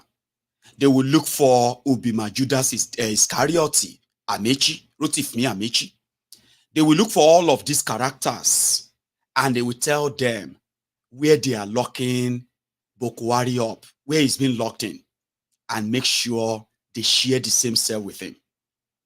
After that, they will then start looking for Buhari's family. First person will be Aisha. After that, Yusuf, the one that crashed a 50 million naira bike in Abuja, a jobless boy who has no real job, but is married. Till today, he still has no job, but he's a multi-billionaire, possibly. He must be arrested. Now, when they arrest all of these people who have worked with Buhari, male and female, dead and alive, then they'll begin to now screen them, press their stomach, press their neck, press their back, tie everything until when they will vomit or shit every penny that they have taken from Nigeria. By the time they complete this whole shakedown, I can bet it, Nigeria can recover at least more than 50 trillion naira looted by these criminals. Now, if they can do that, Koolu himself will, for the first time in his life, do something right. But he will never do that. They have wreaked havoc. You have heard about the rice pyramid. You have heard about using the Nigerian foreign reserve as collateral for money they collected that we didn't know what they do with it. Dangote refinery and the money they put in Dangote refinery. So right now, Koolu is saying he's going to expose Buhari. That is not what their media say. Their media says Koolu's investigation is going to expose emefiole. They want to make it look like emefiole was your president. Emefiole was the one printing money and spending it. Emefiole was the one who used the Nigerian foreign reserve as collateral to the day that Nigeria has no money in foreign reserve anymore. I just remembered. Why is Buhari not arrested right now? I don't think it should be 4 p.m. tomorrow. Because with the situation that we have found ourselves right now, even though Buhari cannot go to Niger Republic, the 37th state of Nigeria, because his best friend, Bazoum, is currently in jail. It can't be like, say, France, don't forget about that guy. It's more or less like America said, don't forget him. The northern Nigeria and Buhari and all of those Rawaniyas, they are no longer talking about Bazoum in public. Therefore, Buhari Boulevard in Niamey, in Niger, has already become a no-go area for Buhari. I would have said that as you are watching this video, before they actually do a Subui prayer tomorrow morning, Buhari should be in handcuffs. Everybody around him should be arrested. If they see anything inside his house, they must be arrested. The reason is because it is in that same Nigeria that they told us that monkey stole 50 million naira from the JAMB office. It's also in that same Nigeria that they told us that snakes swallowed their 25 million naira at the registrar office. So if you see anything inside Buhari's house, arrest them. Chicken, cows, all of those cows that used to be 150 for straight 30 years. But they are they've got other members of their own community now, bought with Nigeria money. Arrest all of them. Then when you do your investigation, the ones that is innocent, you return them back to wherever they come from. I am serious. Don't make it like a joke. The wreck and the havoc, let me say the havoc direct. Tinubu is now saying he's going to expose it. COVID-19 palliative money. Do you even know how many countries donated money to Nigeria? Do you know how many of these elite in Nigeria, billionaires who donated money? Do you know how many businesses donated money in Nigeria? Individuals, inside and outside Nigeria, organizations, governments, money. Now they are saying that from what they have discovered, inside the emefiole central bank, all of those money. Now those of you where they go kill yourself over expired rice inside different warehouses in Nigeria. Now, part of that too, sure you understand, at the end of the day, from the investigation of Tinubu, they said 4 trillion Naira don't go bish. Mind me then gishi. I am joking. I have read worse. Nothing if you make my heart do jiggy about Nigeria. Not even like the amount of money they are looting. They are so ridiculous that a lot of us have grown cold skins. I'm talking about skins that you just don't feel moved. 37 people killed in Nasarawa. Oh, 200 people kidnapped. Oh, Baba, you get Nokia Shaja. You know they hear the news in it. They don't kill 37 people for Nasarawa. I mean, yes, that charger must be pin charger, pin mouth. Sorry, it's not just any Nokia. Do you have any pin mouth? You are not even concerned. Baba Jotori alone. I'm trying to see. I have my own problem. I need a Nokia charger, pin mouth. I'm not from Nasarawa. People have grown cold. Nothing really moved them. They go tell you, say somebody, accountant general stole 180 billion naira. Mayegun, you don't hear? Which one? Accountant general stole 180 billion naira. Can you imagine? That country is finished. That's it. It's not moved more than that. You don't hear worse. 180 billion. Instead of you to start sweating and begin to feel cold and say, where the man? Where in they? Give him to us. The most is, Mayegun, you don't hear? Hey, Allah. They said they found a $40 million inside the Ikoyi flats. Can you imagine? Can you imagine these people? Honestly speaking, this country is gone. That's it. It's going to another one. Because before evening, you go down here, say, another person's son don't steal in home. Now here, people they are already gone cold. They have become so cold skinned. Like, what do you want me to do, Mayego? Sorry, I don't want you to do anything. All right? I mean, like, what can you do? Nothing, Abi? So now that they said they want to expose emefiole, a minimal change headline here, because you cannot say you want to expose emefiole and you will not expose the person that is authorizing those money, authorizing those approval, and giving them to those criminals right before our very eyes. Somebody spent 87 billion naira. They show Nigerians logo. See, I have never seen bold-faced criminals like those who are in this APC. They said PDP came to establish corruption. APC came to legalize it. Can you come for 14 billion? That truck 14. 1 billion naira per truck, fire truck. Into your long, for God's sake. Fear God. But in Nigeria, now God, they fear them. I told you, sometimes when Nigerian criminals, when they lie, bold-faced lie like this, in front of cameras, in front of all the microphone, and they say, now the devil, even devil, they fear. Devil go deal like this and say, see, oh, people, see me, oh. You see me, now I'm here, oh. I'm not doing anything, oh. But wait. Let all the text messages start coming now from the book of life. You go to hear so many people. We go to talk, say, everything what they are doing in their life right now, stealing government money, manipulating this, defrauding the government, and all of that. Oh, when they are caught, now me they go blame. Oh, wait. You go to hear the sound of the phone now. You do this one. I beg, forgive me. Now the devil. So devil self the shock. For some of you, these guys, if I happen to be somebody where they see devil proper, like say, I go they ask him, say, Baba, I would like to hear your own side of the story.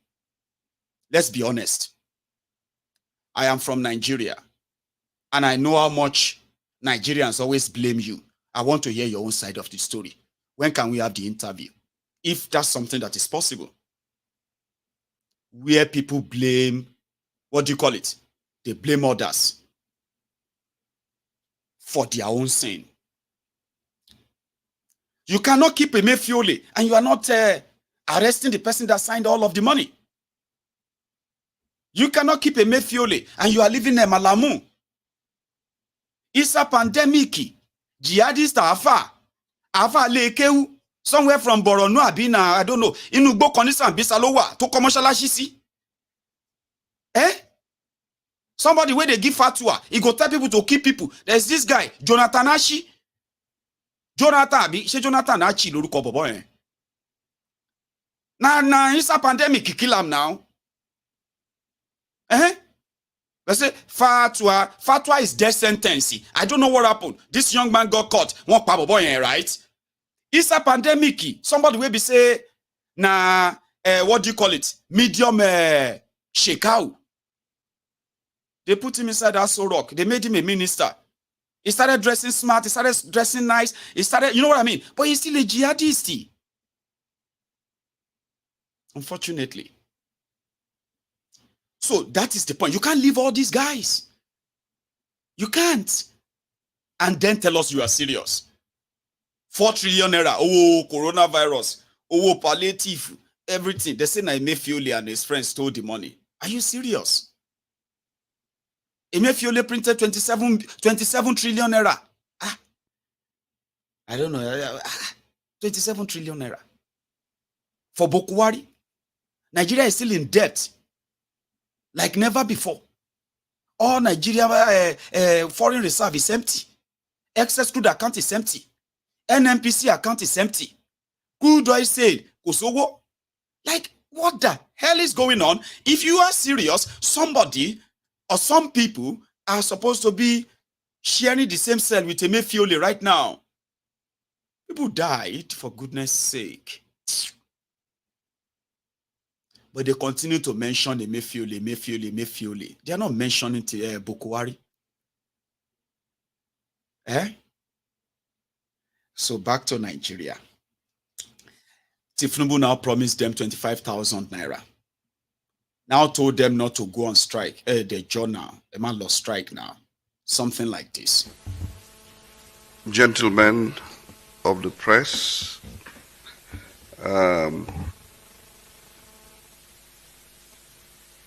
I'm going to read the Council resolution on the proposed NLC and TUC nationwide strike action. Council noted the notice by the national leadership of the Nigerian Labour Congress to proceed on an indefinite strike from October 3rd, 2023. Council noted further the implication of this strike for the economy and the nation, and thus urge members to continue to engage with the leadership of their respective states and to appeal to them to shelve the action and continue the path of dialogue with the federal government. This is the appeal of Council. Thank you.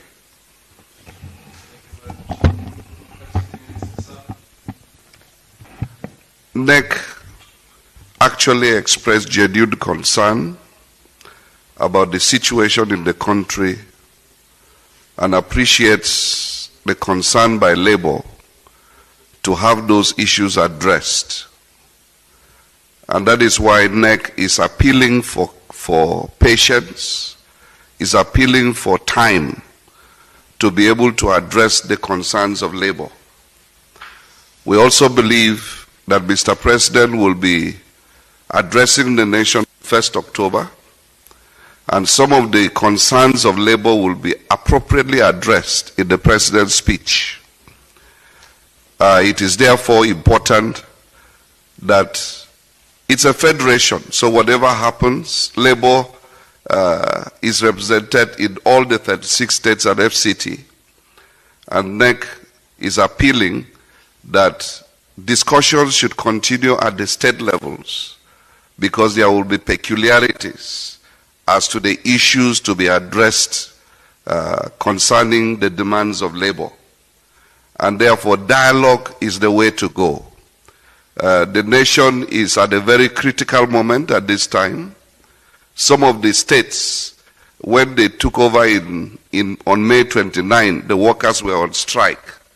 Some of those issues have just been resolved for the workers to return to work, and to ask them to go back immediately, it's going to further damage the economy. And therefore, NEC is, while expressing genuine concern about the situation in the country, appeals for calm and patience. And I want to believe that the leadership across the nation at this point in time wants to truly address the issues that concern labor and the general populace. And nuisance lele, nuisance lele, nuisance lele. So that was him lying to everyone 2 days ago. So when Koolu now came, Koolu now thought he was probably talking to the Agberos. And he said, I have hereby increased your salary by 25% for the next 6 months. So what is going to happen after 6 months? So the NLC have rejected that proposal. They are supposed to go on strike on Tuesday, and they call it indefinite. They will shut down everywhere, and a lot of those organizations are already saying their members should join and join and join. Now, just same way, Koolu came out to announce the Naira reform, which further destroyed Naira. He came out to announce education reform with student loan that is now going to make many thousands of students unable to go back to school. All right, just so you know that, which simply means when there is talk and it's all talk, no action. So that is what gives me my own certainty. When I tell you your shege is Pro Max, whatever you are seeing right now, it is just sort of the wind of the shege that is still coming. The shege itself is not here yet. You know when they say in Yoruba, that iya oti jeyin. Sure, you get me now? Iya shi nrin nkankan panu lowo kò tí ráyè tiyín yet. You know when they say your shege still they do press up. Whatever you are seeing right now, they are just the wind where they blow come from the shege. If he arrive, go. Oh, it must scream. Ladies and gentlemen, finally, today is a first, second, third, fourth. Okay, that is going to be on Friday. The Supreme Court of Nigeria is going to finally listen to the Mazi Nnamdi Kanu's case, the case that is challenging Nigeria government why they continue to disobey their own court judgment. The last court judgment given was in favor of Mazi Nnamdi Kanu, who was illegally renditioned from Kenya. He was kidnapped, he was drugged, he was tortured, he was beaten in a way that he was dehumanized. Then they boxed him inside the private jet back to Nigeria. And they've started all the drama since then, unable to prove anything. And the last judgment said, because of the way they kidnapped him and brought him to Nigeria, the government of Nigeria, before they can even try him, they must put him inside the plane, okay? Pay him some damages, that same private jet, and return him back to Kenya. Now, if they now have a case against him, they should start it from Kenya, properly and legally. Then, if they win the legal case in Kenya, they can then bring him to Nigeria. That is how things are done. Not the kangaroo, terrorist way, kidnapping people because they choose a different path from the ruinous one that you are taking Nigerians. And he became like the enemy of state because he was the loudest, telling us then that if we continue on this path, it is a path of destruction, a path of division, a total ruin. And yes, they're going to listen to that case. Oh, you do IPOB. Oh, Mary, oh, Nindizu. Oh, Nigeria. Abakare. Mama Daora. Unapuri Mary Nnamdi. Nnamdi win the war. Python that's one, Python that's two. Now Python that's a three. Unapuri Mary Nnamdi. Nnamdi win the war. Python that's one, Python that's two. Now Python that's a three. Unapuri Mary Nnamdi. Nnamdi bu onye du IPOB. O Mary Nindizu. Nigeria. Abakare. Mama Daora. Unapuri Mary Nnamdi. Nnamdi win the war. Python that's one, Python that's two. Now Python that's a three. Unapuri Mary Nnamdi. Nnamdi win the war. Python that's one, Python that's two. Now Python that's a three. Unapuri Mary Nnamdi. Nnamdi win the war. Python that's one, Python that's two. Now Python that's a three. Unapuri Mary Nnamdi. Nnamdi win the war. Python that's one, Python that's two. Now Python that's a three. Unapuri Mary Nnamdi. Nnamdi win the war. Python that's one, Python that's two. Now Python that's a three. Unapuri Mary Nnamdi. Oh. You know, did you see that setting? Do you see the people there?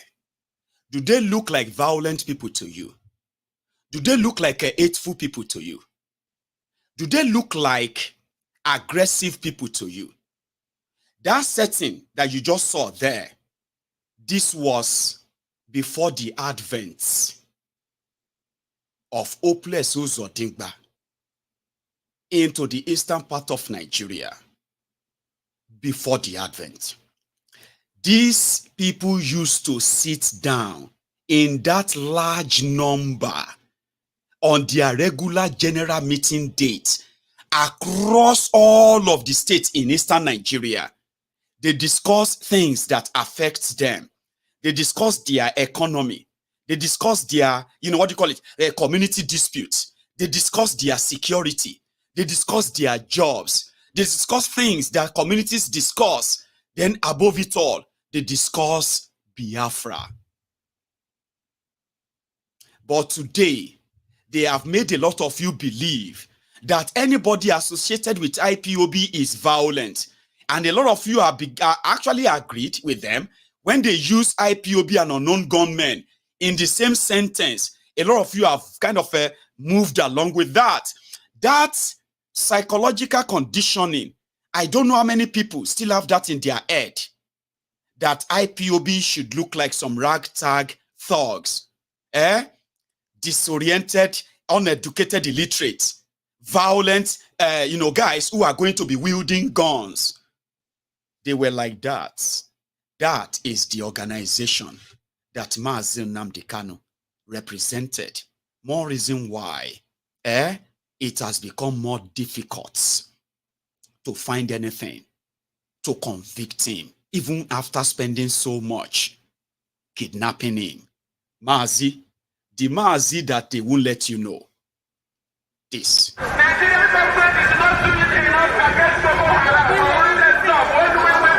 name is Nnamdi Kanu, and the reason why we're here today is to protest the killing of innocent women and children, and men for that matter, all over Nigeria, especially in the northern part of Nigeria. We are not happy, we are not pleased with what is happening, and that is why we're here today. As you can see, there are a lot of Nigerians who are protesting about the killing of families, people who are determined to tear the country apart violently, and it is not something that we support.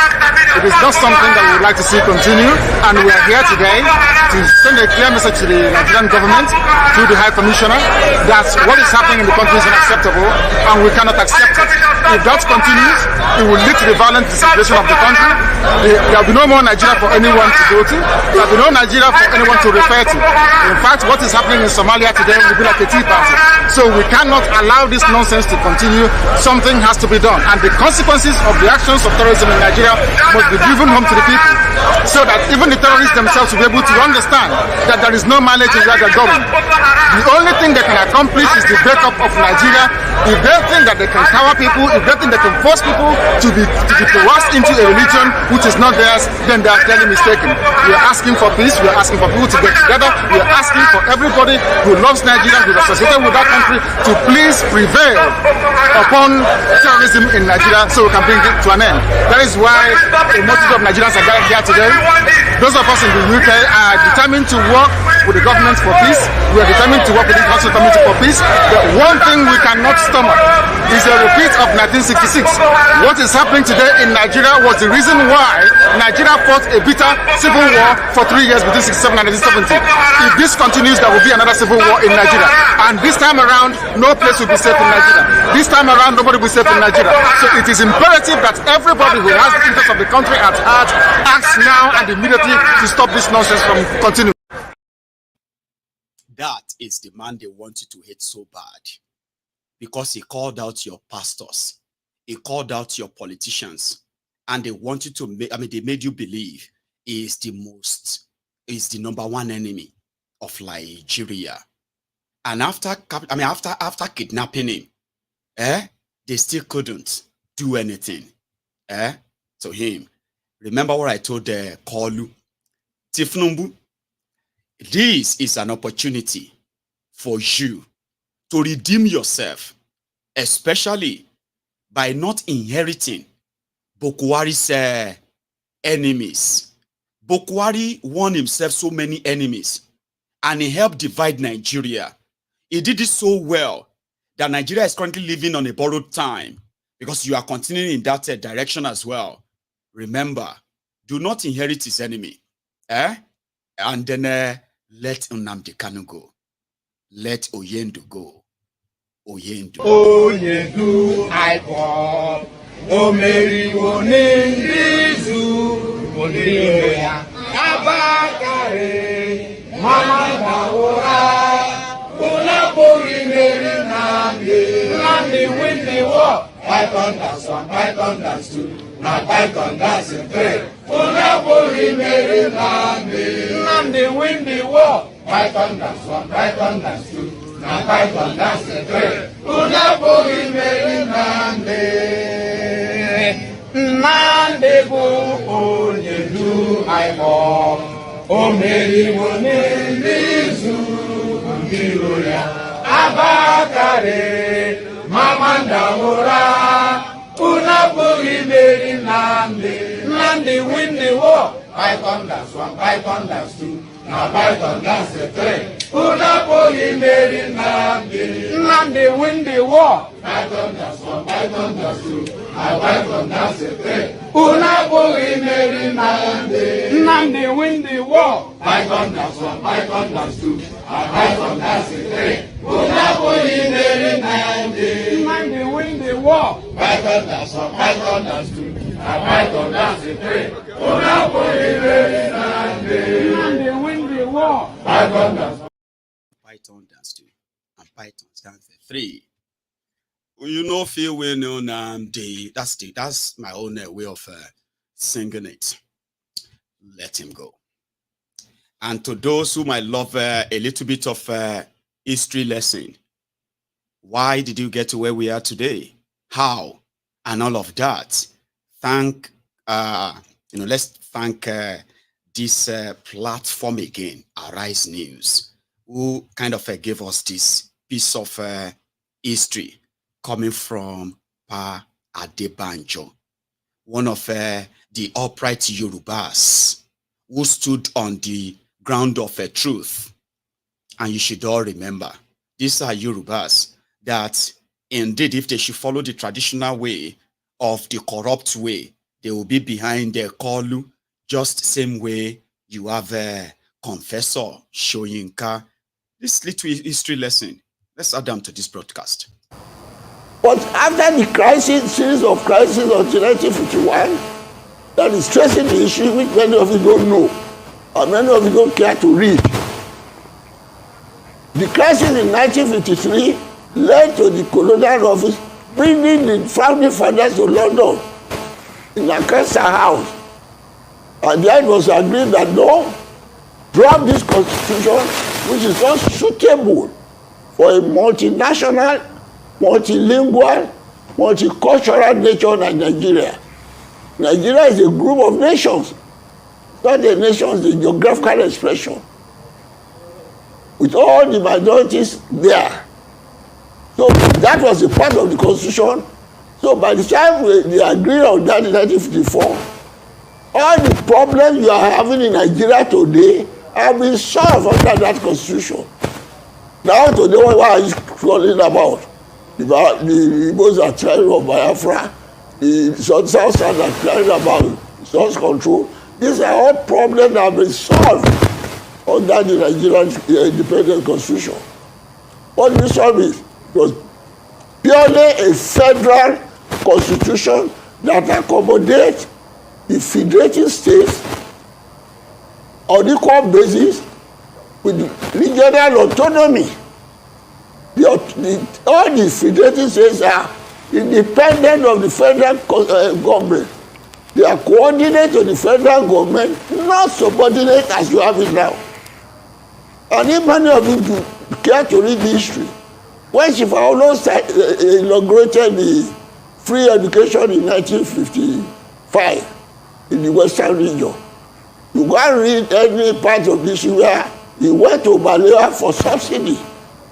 The federating state, they were not going to Abuja for those as well as because the constitution has stipulated how the revenue will be distributed according to derivation which was fought for, and the region where the revenue is derived, you take the 50% and 50% is sent to the federal for the maintenance of the federal assignment, like railway, currency, shipping, and all that the subjects allocated to the federal government. That was what we had. That is somebody of what we had. Talking about, sorry about the audio. The audio was really, really bad. So, sorry about that. So, it's talking about, what do you call it? The agreement that everyone actually kind of signed up to, that gave them an autonomy to run their own affair. And if they have to share with the center, what percentage of their resources would they share with the center and why? So, which simply means this one that everybody is stealing everybody's resources that is not beneficial to any region or anyone would never have been the case. At least not as worse as it is right now. But would you go back there? Would they like to go back there? Maybe not. Anyway, in this spirit of Nigeria independence, Soludumb just renamed the cargo airport in Anambra after Chinua Achebe. His reasons. In terms of brick and mortar, legacy is about impact on human life and human civilization. That is why those who have been celebrated for centuries are not those who built artifacts, but those who changed the course of history. Achebe was not a president or governor or minister. He did not build bridges or roads or airports, but he will outlive most presidents, governors, and ministers in our minds. Achebe gave the African literature an identity and a voice. In a way, he rightly reconstructed and refined who we are, and we will never forget. Indeed, he was not just an Anambra hero, nor a Nigerian hero. Chinua Achebe was an African and global hero, and yet largely unsung at home. Achebe rejected Nigeria's national honors twice in protest against what he perceived as injustice to his home state, Anambra. Today, Anambra will finally honor Chinua Achebe.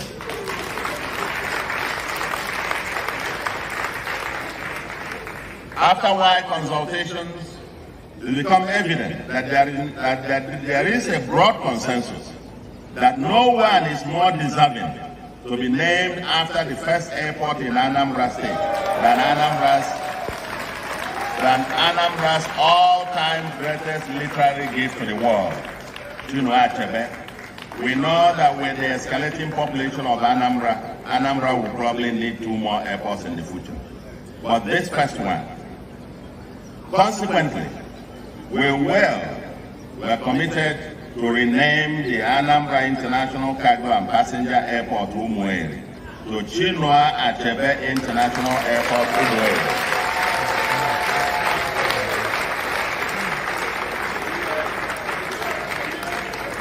Yes, it has to be an international airport, and we'll hope to work with the federal government to give full effect to its international status. In honor of Chinua Achebe.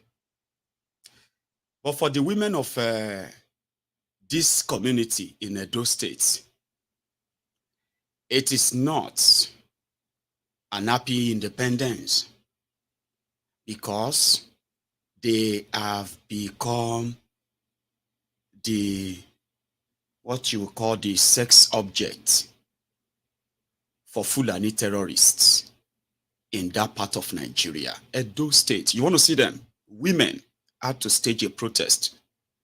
Fulani terrorists are raping us. I mean, there is actually no authority protecting them. They had to protest like this.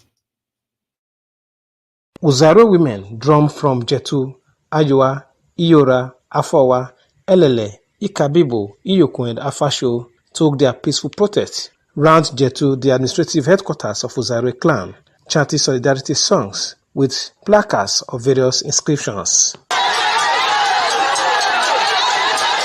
The protest is to draw the attention of government and relevant authorities to the kidnapping and raping of some of the women in their farms by suspected herdsmen who have prevented them from going to the farm. The women said their farm deeds have been destroyed by cows, while some women have been killed, others raped and kidnapped in their farms. They want the relevant authorities to stop open grazing as they no longer go to farm, which has resulted to food shortage. That is what we crack on. Now what is make us go? We go make farm. You know the women where they not get husband, that they trade their children. Who not train the pikin now? How far if you don't hold? Who go give you food? That is why we dey chook our head for bush. After when we go do the work finish, we not go say it. Food only they let us go farm again. That they drag us for farm. That they follow women sleep for inside farm. That they destroy our clothes. Everything what we put on farm, that they carry them. Now they see harvest any cross. Before the cross go, don't you say we want go harvest her. Go that is a full and pack cow enter. They will harvest the cross. Their cow go eat her. And our women, if they go farm, now so that they rape them, they pursue them up and down. They know they let us enter bush. Some people they know they will do farm because of Fulani, they not enter again. They Fulani go carry their cow come, they go chop everything. They go they rape women for bush, they pursue women. One pregnant woman like this, Fulani rape the woman, he killed the woman. With the woman with speaking for belly, the woman die. They come meet me for my farm. They grab her. Now I say, come out. You see when he carry, take knock me on my head. See her. The women also took the protest to the palace of the Ogenene of Uzarwe to register their grievances, as they were addressed by one of the village heads, Chief Iahumi Imohai. Also, the women were at the Jetu police station to demand for justice and fairness, where the divisional police officer assured that their request will be forwarded to the appropriate authority. Vigilantes and the hunter relentlessly to making sure the area is secure. Even day before yesterday, I was at Ubeno Ayubiri Bush. trying to pursue these kidnappers, and that is what we do on a daily basis to make sure the place is safe.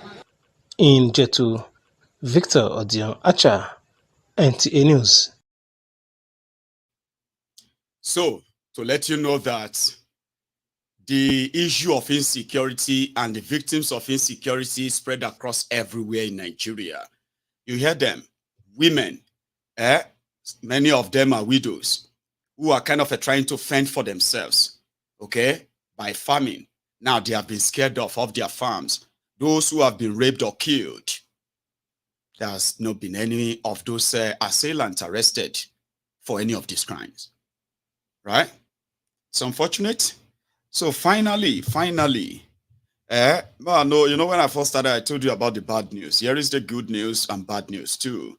It is coming from, the situation in Nigeria is known all over the world.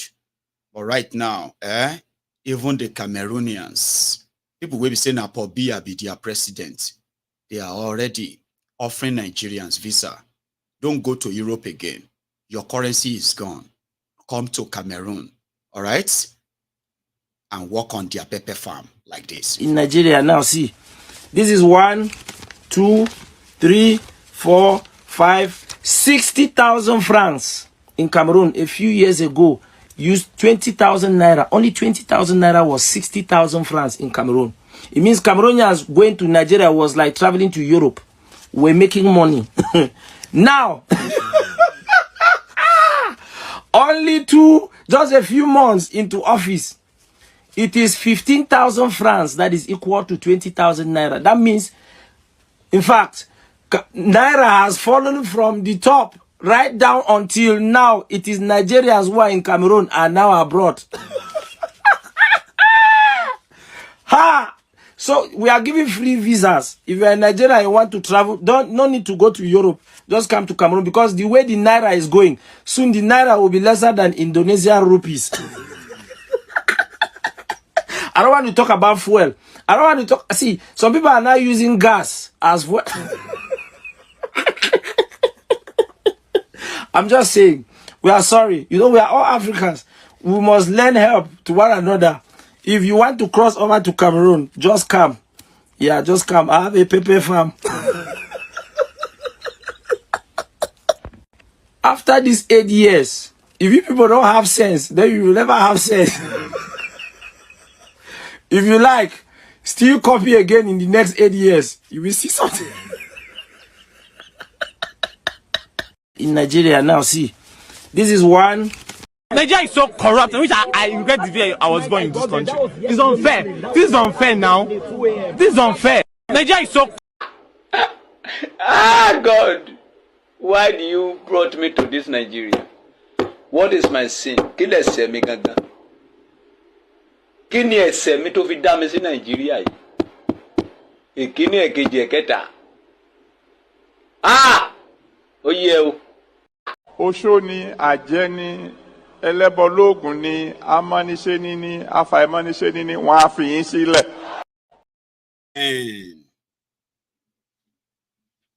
And that is going to be the end of my own presentation. I know that I have eaten so deeper into all of the hours. I have 2 options. Call it a night, let everybody go rest, and wait for tomorrow. Or use the remaining 40 minutes and listen to others who might want to add their own voice. Which one would you go for? I know you'd rather go for the latter. Let us take calls. Therefore, I am going to keep the line open. So on the tempo in the last 2 hours, so we were almost 4,000 of us on YouTube. And it's only been 1,000 of us who have actually paid their own offering. I wish I have this abracadabra and I'll just say, hey, you, stop typing. Go and like that video. And then you just be like, okay. And you just leave the comment section. And then you go on to under the video and you like the video. And then you go back to the comment section. Do you know that kind of thing? Like I can just say, hey, you, stop. Go and like. So I'm coming back, okay? I'm going to go make myself a fresh cup of tea. And I'll use the next 40 minutes to kind of, have a chat so that you too can add your voice. So So you should go and like that video. How could we have nearly 4,000 and only 1,100? Come on. I know a lot of you prefer to watch this on your TV, but you do have phones too. Come on. You are typing with your phones. You are doing all of that. Everybody is busy there. Like, Come on. Thank you. I'll be back.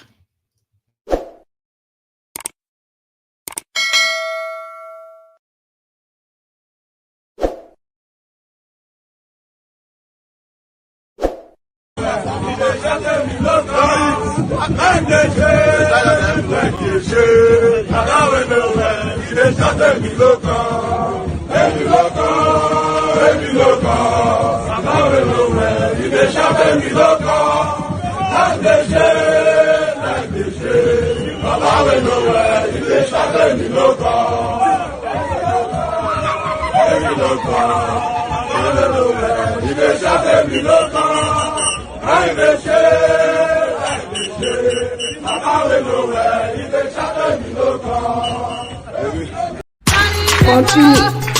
70 years old man.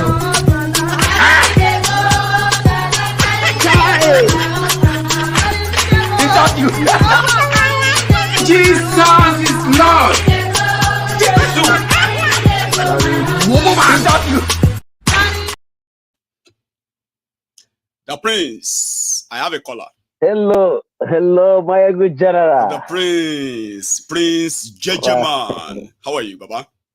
Baba with the hello. This is Prince Judgement. It's been a while. Representing IPOB for life. I'm so Baba. I've been so busy. You know, but I will let her go and also watch after the program is gone. You know.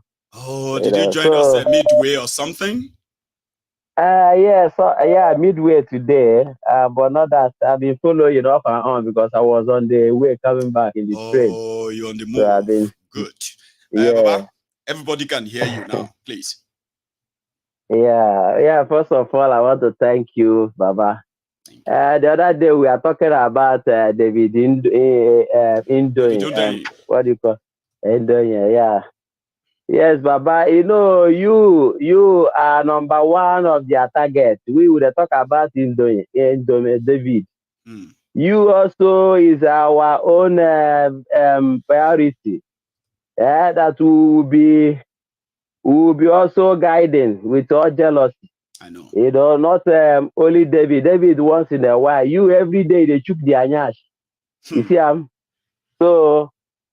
Our people make them know say you they very important to us. So yeah, you need to work with the plan. But would they put you also into our agenda for security? That is one, Baba. Today I get one shocker, Baba, when I want to share with us. Shock me. You see, I went out with a friend today just to go and the friend wanted to rent a room or just a room.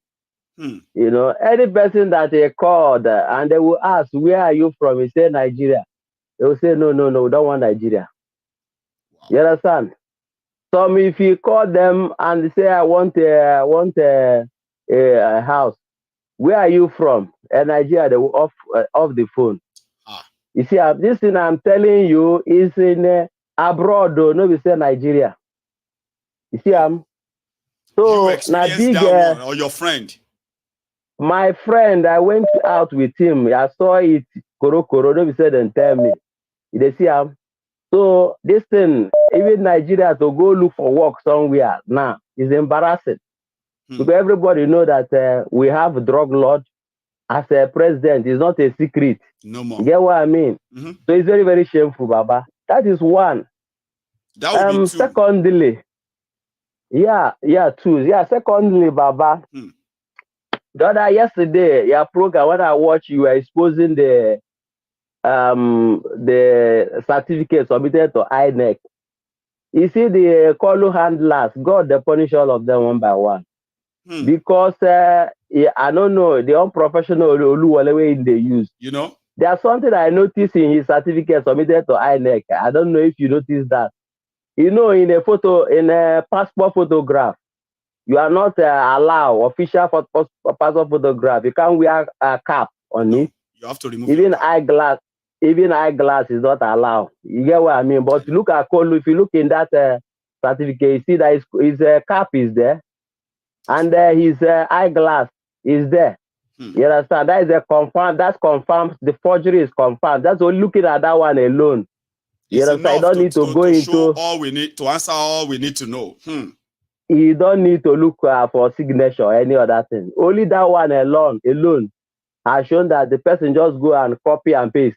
Go and copy him with the cap and the eyeglass, just paste there.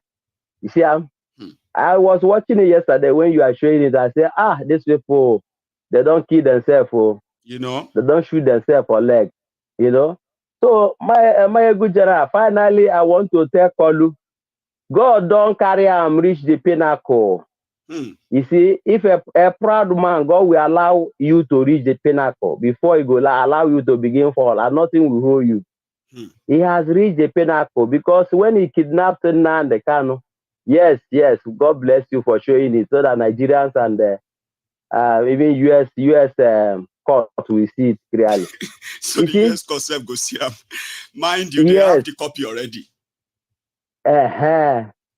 So, but Koolu went and sponsored kidnapping of Nnamdi Kanu. Nnamdi Kanu head, they don't catch him. You know, he's in and the head. Since we enter that Asorok, he never get rest. And he no go get rest till he go run. I go run. I know where go run go. So, my ego. That's why we're telling him not to inherit Buhari's enemy. Except if he has a hand in it. But if he doesn't, he should let him go because he's an innocent man being locked down. Being locked down somewhere, tortured, and all of that, dehumanized. Even their court said he should go. He should be let go. So if Tinubu want to inherit the enemies of Buhari, fine. Then we'll take it on from there. But the two they be say, don't be saying they inherit the enemy. Now be enemy of Nigeria. Tinubu. You understand? Everything he's very crafty. Now I don't see his record from A to Z. He's very crafty. Do you understand me? Even to bring Buhari, told us that he's the only general that can redeem Nigeria. Now he's not a general, but he's in Asorok. What is he looking for there? You understand? So everything is just crafty all the way. Well done, Baba Jare. Thank you very much. I think it is your prince. Thank you, Baba. I think I have another caller here. Hello. All hail Biafra, all hail Odudua. All hail Biafra, all hail Odudua. Bro, how you doing? I'm good, you know. Back to back. Great show again. We were here last night and they took the entire thing off. Imagine that. Are you serious? Everything. It was taken off this afternoon. They said, you know, they sense cyberbullying. I was like, bullying who? That's becoming... See, I have been advised, by the way, to take some legal action too. Even if it's just going to be for record, right? So that they cannot tag my platform as bullying platform. It doesn't make any sense.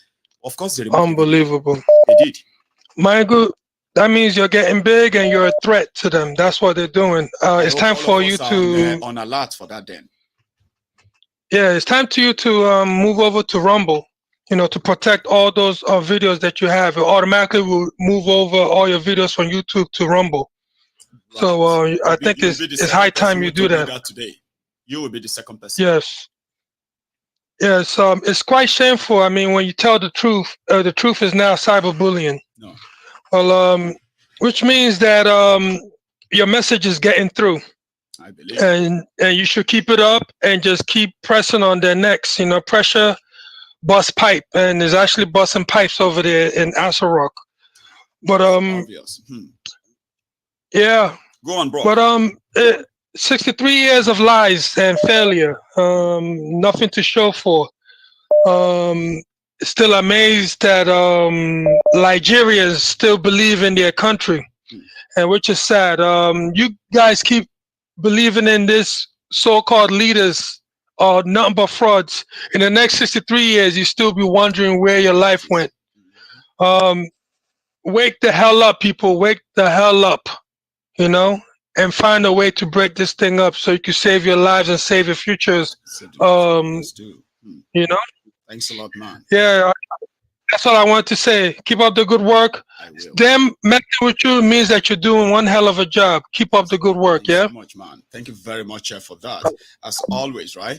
Yeah, I believe that I should hurry up now on this issue of setting up a better space where I can even have to have other people hands-on to manage all of this on the side as well. You know, it is time to get other people involved so that I don't get overwhelmed, all right, by all of this. And when they start coming, I will have people around, like Judgment said. Jima, Gudu, dear brother. Hey, my good Baba. How you doing? I'm doing good, brother. Great. How you doing? Well, same. Oh, I can't complain. We're here. How family? How everybody did? We thank God. Though. How is yours and everyone? How is the no, they're okay. He's fine. He's fine. I don't put him to sleep. Longer a wee man. He's probably becoming My good, that boy is terrible too. He did give me wahala. He did give me wahala. I don't put her for bed. I know. Yima. To the matter at hand, my good Baba. Yes, Baba. Everything is happening in Nigeria. I just have one. I don't know what if it's a sentence or so, but all I'm going to say is that Nigeria cannot be helped, and that is with Koolu and everything going on. Nigeria cannot be helped. My main reason for calling this night is David Hundeyin. Right. What is happening to that young man, and it will be a shame on all people in diaspora, good, loving diasporans, to see somebody as hardworking as that fall into the hands of that evil contraption. It is wrong.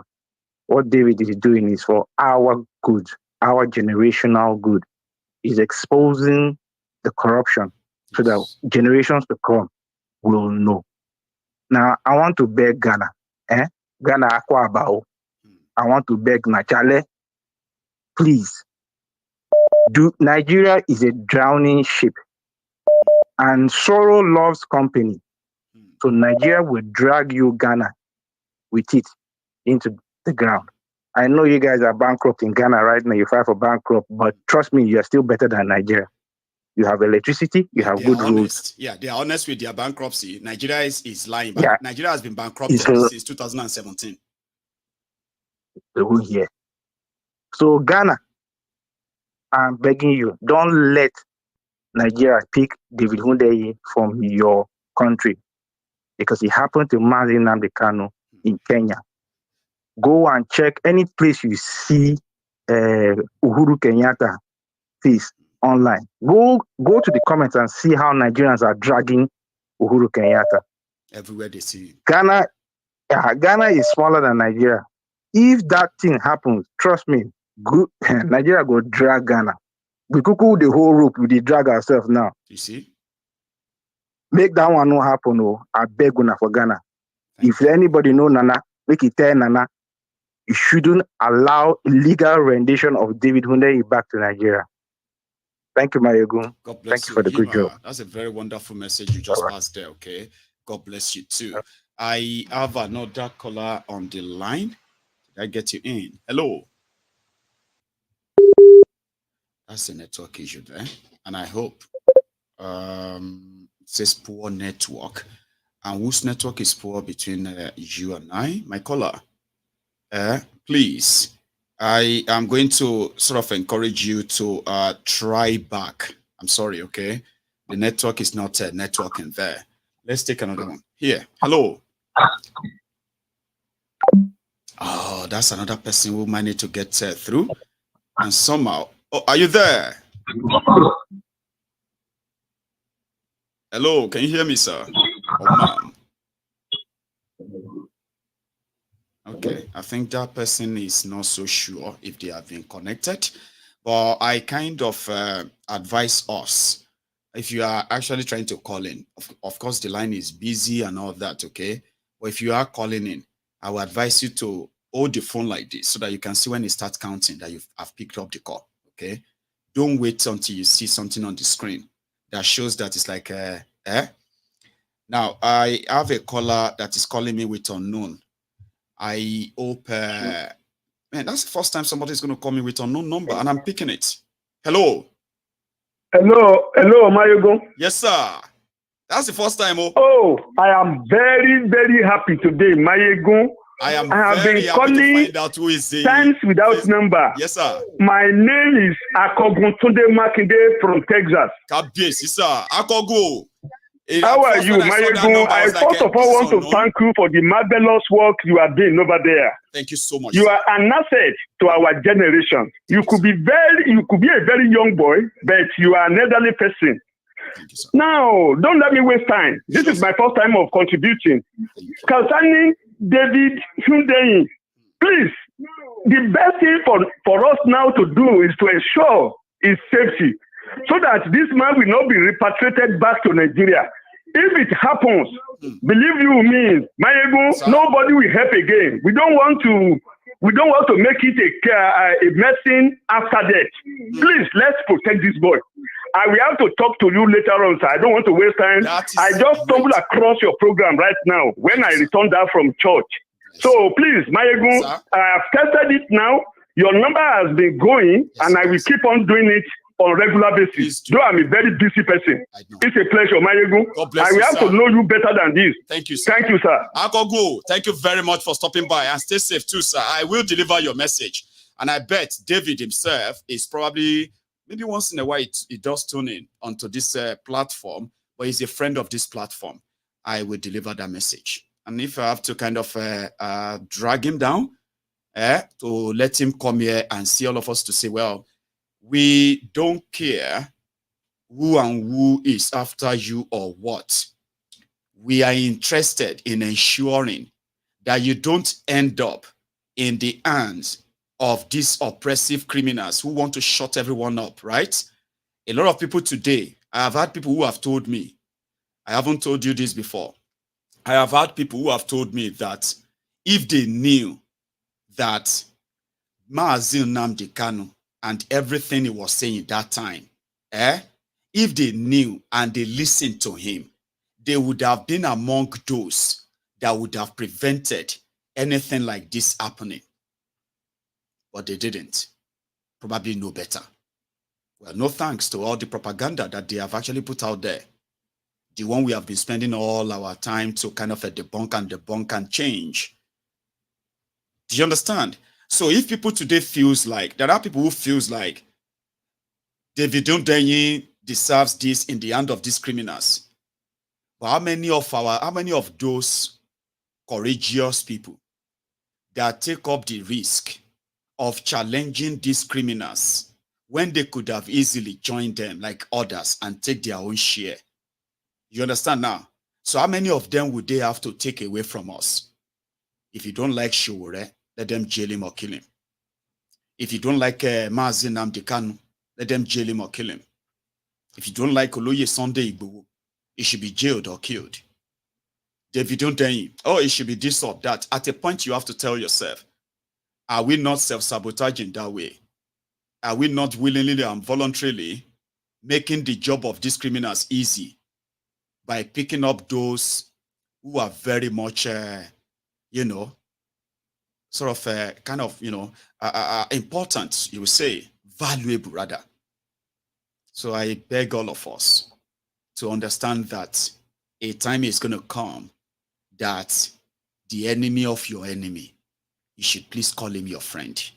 In this case, if you are one of those who have actually seen the light of the damages of these criminals they are doing to all of us, whether you are from the north or from the east or from the west or from the south or wherever you come from, if you are one of those who knows that this establishment, these criminals, they are the existential enemy of every Nigerian from wherever you are from, then we have a common enemy.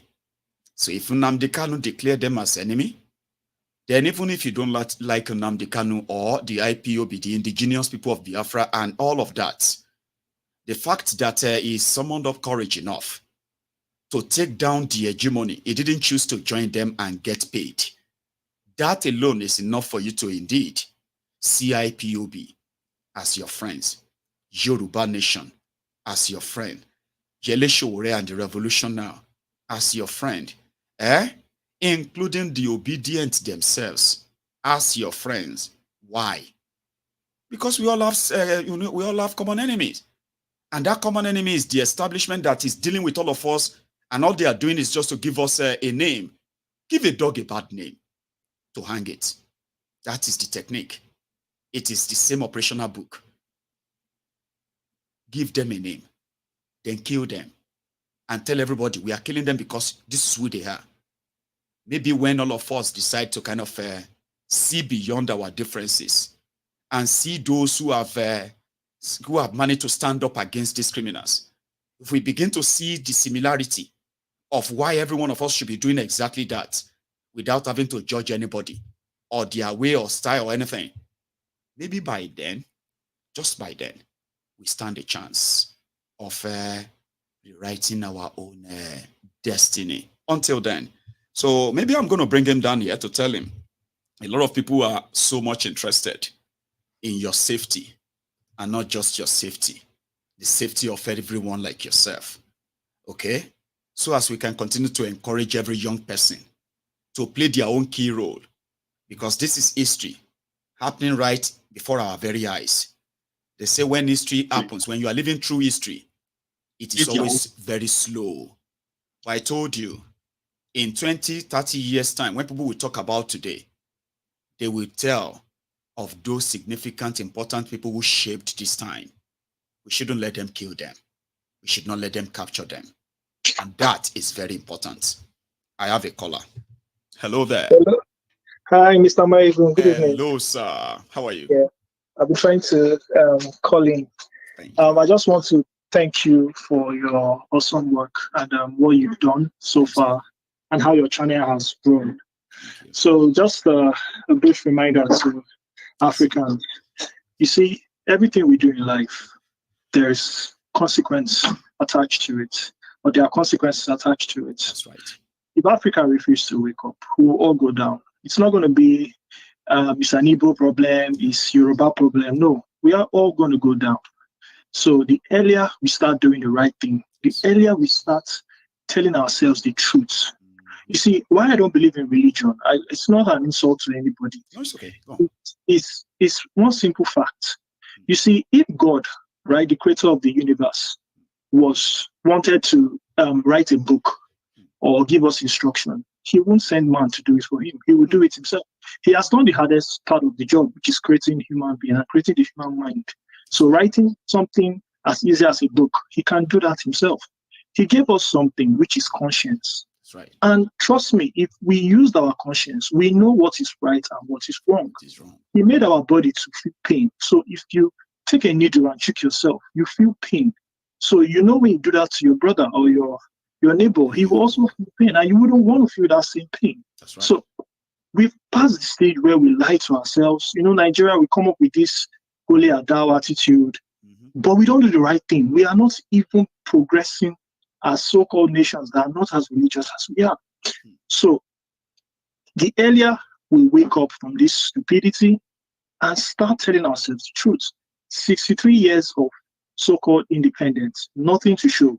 We can't even fix a simple problem such as electricity.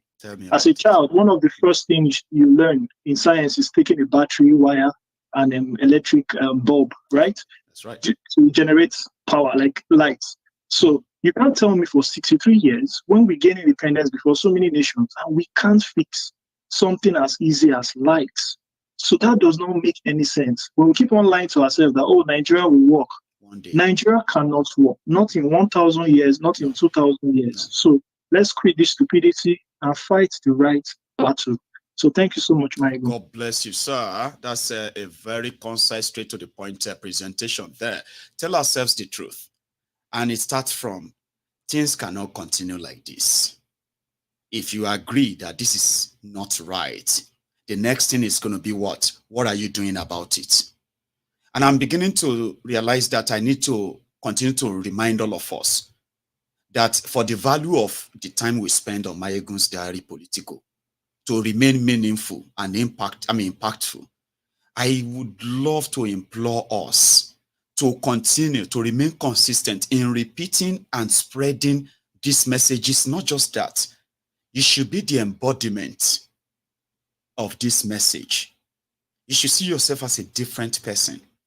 Somebody who knows better. Somebody who shouldn't be found in the gathering of fools.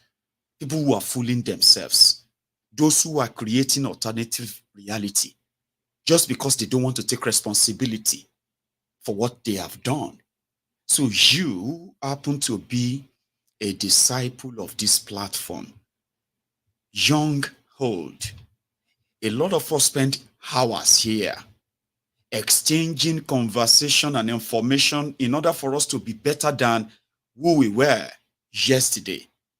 Now, if you do know better, you are expected to do better. You cannot be on Mayegun's diary political, and you are in the midst of fools who are sort of swimming in the ocean of bigotry, religious fanaticism, ethnicism, tribal jingoism, all of the things that are contrary to the life of a responsible person, a different person, a better person. I mean, if we all continue to reproduce, recreate ourselves, and we don't fall back into that categories of those who just listen, and that moment they are listening is when they are like, I feel like crying. Mayegun, these things that you are saying this evening, it actually shocked me. In fact, I didn't feel okay. Listen to me. You don't really have to feel not okay. You should feel okay because you are better now. You know better. The saddest thing is for you to waste all of this to end up joining those who are giving excuses to these failed career criminals. That is the worst thing to happen to somebody who have spent hours, years on Mayegun's diary political to end up going back to that same vomit. There is a song. I almost remembered it now, but I've forgotten it. If not, I'm going to sing rubbish. Ani Olarun ọpọlọ, Olarun ọpọlọ. Ẹni tó ń ké Jésù Jésù tó tún wá ń ṣe yépa. Olarun ọpọlọ. You cannot be in the temple of truth, telling everybody, truth is your cornerstone, sincerity is your watchword, honesty is your output, and all of those things that you put in your CV, only for you to end up as a praise singer, vuvuzela, ass liquor, mouthpiece for the career criminals. Ẹni tó pe Jésù Jésù tó tún wá ń ṣe yépa, ó lárùn ọpọlọ. Now that is where we are going to hang on. I think I was going to still keep the line open, but somehow, at this point, I think we could end it on that note. So thank you very much for spending your evening with me. Okay, hang on. Let me take this. This person has been calling, right? I thought I could kind of say. So you dropped off earlier. Hello? Hello? Yes, I called earlier. Mayegun, what a classic message side. Thank you.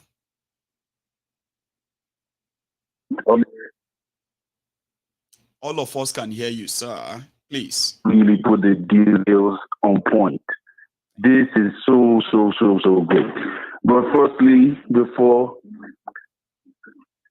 I finish, I have to apologize to one of your viewers, that is Omolara. She called in yesterday, but it was such a funny situation because yesterday I had a bet, you understand. I had a bet with my woman when I watched a program the last time. Yes. And I told her I was going to make a comment on what was above her head. And I said she was going to call back and complain about that rather than talk about what I said. And my woman said, no, she doesn't think that would happen. I said, okay, let's have a bet. Then she brought out money. And I brought out all the money from my wallet, which was 200 and, to be precise, how much was it on it? 267 euro. You put everything, you stake everything. Everything, I'm telling you.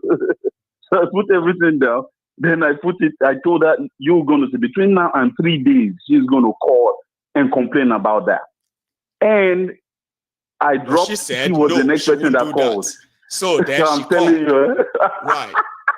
So the two of you were watching and you were looking like, I'm okay, telling you. I thought I was the last caller. Yes, I thought I was the last caller. And the next thing, a call came in immediately. Oh, more.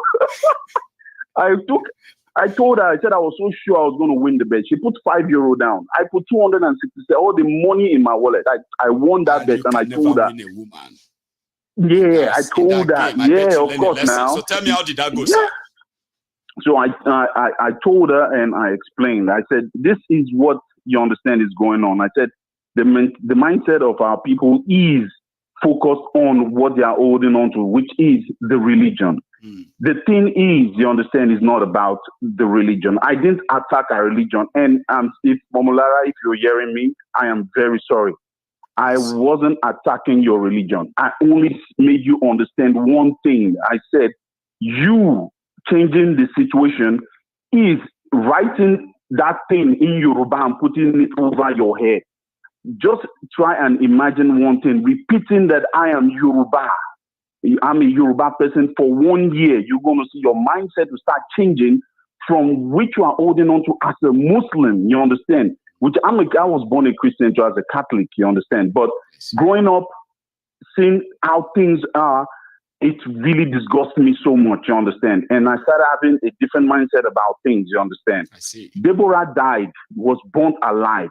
That girl could be anyone's child. She was burnt alive, burnt. You're in front of, nobody was trying to save her to get out of that thing. Did Omolara take a pen or come out and write to those people who did that thing to condemn it?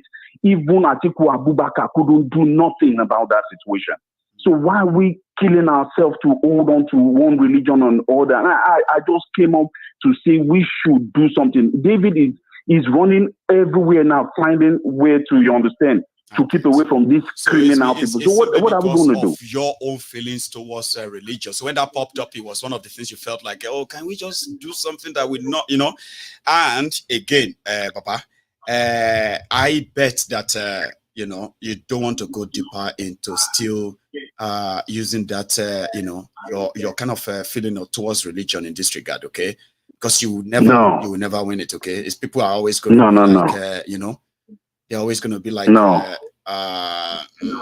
But anyway, I'm happy that now you do know. So when Omolara responded, when our lady responded yesterday, right? Yeah. The part I was so interested in is this. You expected her to fire back, then she didn't. No, it's not that. What I did, what I was saying What were is, you expecting? Because I was interested. She attacked me. Yeah. What I meant about that was when I spoke about what we are supposed to do here, that I was saying we are coming to talk, which is the truth. We are coming to talk, and we are not having a plan, you understand, to move forward with all these problems. Yeah, a precise plan, you understand, to do something to change whatever we are complaining about. Then she said, I shouldn't be saying that. You understand? That I'm just saying talk. Right? That then I called back to complain about that thing above her head. You understand? And I knew she was going to, you understand? If she could call in lightning speed to complain about that Arabic thing above her head, why couldn't she call in lightning speed to say, okay, let's do something, or this is what we should do? You're saying you don't care about Nigeria no more here, Nigeria, you don't want to do nothing for Nigeria, but you have to understand one thing, Lara, even if we split, you understand today, which I really want us to split, but we have to understand that those people playing the politics today are still going to be the one being the head of each region. You understand? We are going to split away from. So what we have to do, what I'm thinking we should do, have a body that is always going to fight out this thing. David is there. You understand? David needs funding most of this time. You understand? We can't let him still. He said it. You said it on your show that David said, everything I've done, what have you people used it for? Nothing. You understand? And we can't be keeping. getting resources and wasting it for nothing just because we want to talk in the beer parlor or watch Arsenal a football game and feel happy, feel good about it. No, let's do something. Let's just make a plan. Let's move steps to step. You understand? And by the way, let me. I can finish this talk next time. You understand? Let me let you go and food for thought for all the Christians out there on this show and or Muslims too. We have to understand one thing. Just imagine, you understand, the guys who brought Christianity from the Western world to this place, you understand? Why were they not able to stop the people in their country before they took that ship to come here and take the slaves? If that religion was so good enough for them to come and share with us, why didn't it work for them before they came? Why didn't they convince them like, this thing you people want to do is bad, though? It was all part of the plan to use that and bring us down, suppress us, and let us start thinking. You understand what we've seen now? This Tinubu has made us know that all these preachers are all criminals. You understand? We've seen it now. We've seen everything is so glaring. You understand? Tunisia. Thank you.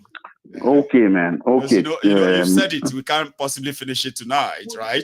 But I'm going to let you just, continue to watch from the fringe there, gather your thoughts, and then maybe next one is going to either be you that will come first, or Ajia or Molara, or whichever one that comes first. Your point is but made. I apologize to her. I really apologize to her. I wasn't talking about her religion. I just wanted her to see the difference. And I get that. Exactly. Fair enough. Thank you, my ego. Yeah. Good night, and thank you for everything. And thank you. Okay. Stay safe, Baba. Right? Yeah. Bye. Good night. Thank you so much. Yeah. Good night. This is where we are going to draw the curtains. Okay. So many times people will ask, how do you support David? Apart from the fact that organizationally, right, David could be, brought into other organizations that are indeed could provide all of those kind of service. Okay, I have been there and I know what I am telling you. Okay, see, during the time of Oloye Sunday Igboho, that was when I realized that no matter how complicated and things is, the moment you become a political, a target of the political establishment in Africa or in your country, there are actually people, all right, whose professionalism is to keep you safe. They'll provide you the safe house, they will provide you the travel, they'll provide you the document, they'll provide everything up to the state or the destination they can take you. I learned that during Oloye Sunday Igboho's when they attempted to kill him, even though, the story is kind of didn't go as planned, as Oloye himself is not really open for it at the time. So I want to believe that if you really, really want to support David and you are on social media, all right, you can always subscribe to his YouTube channel, all right? Watch his, his works, share them. There is David Undenyi's media platform. It is called, hang on, is that not called African Weekly? I'm going to find out. It's called African Weekly. Okay. Now, this African Weekly, they have a subscription system, which means you can subscribe to be sort of supporting his work directly from your bank. You can be supporting his work every month. Another area where you can easily support David directly, if you are on Twitter, even if you don't really use much of Twitter, okay, but because you really want to support him, and then in your own little or big way, you can also subscribe onto his Twitter handle. Now, here is something: when you subscribe onto David's YouTube, you can actually put yourself on a monthly sort of a stuff. Like some of my own members here, I've got about my number has reduced anyway. So anyway, I'm still proud of every one of you who still keep your subscription on this platform. So I currently have more than 200 people who pay different kind of subscription. They are the members, okay? You see them, their names. When they comment, their names appear greener and bolder. You understand? So those are the people who actually support me financially through subscription onto my channel. You can do same on David's channel, okay? And give out any amount you want to give to him every month. If he has like 1,000 people that are giving him just $2, every month that's a guaranteed $2,000 among other things from his work. You can do all of that. You get or more.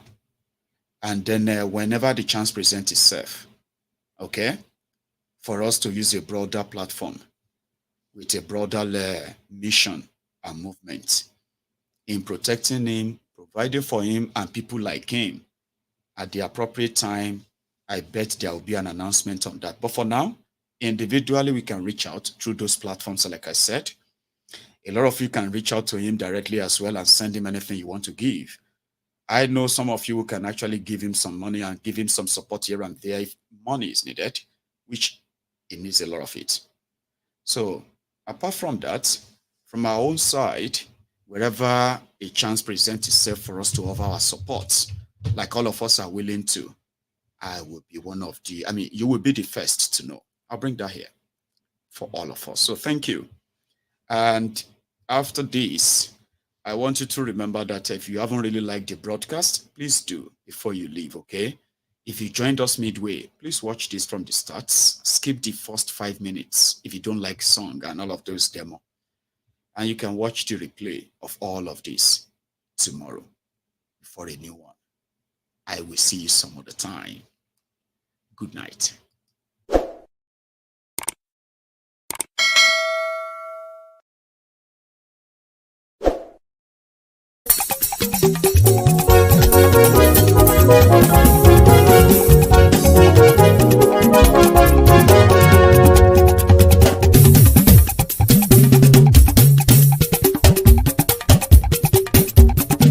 Mayegun làwa mọ̀ làmọ̀ tó dòdòdò.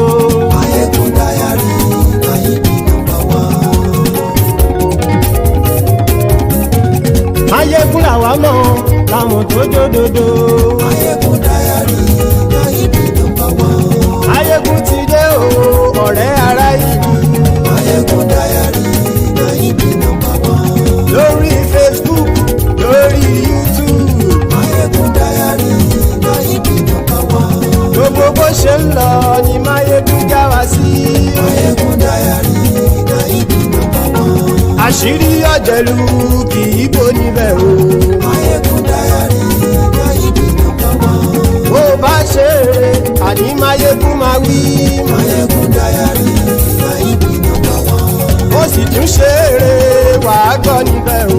Mayegun dayari Nayibi #1.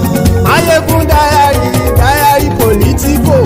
Mayegun dayari Nayibi #1. Godfatherism kò sí lọ́rọ̀ Mayegun. Mayegun dayari Nayibi #1. Ẹ farabalẹ̀ sẹ́ o kẹgọ́rọ̀ lẹ́nu o. Mayegun dayari Nayibi #1. Àní Mayegun làwa mọ̀ tó dòdòdò.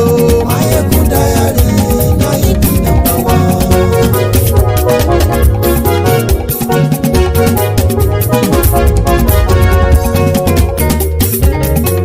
Àní ẹ̀sùn ràkì.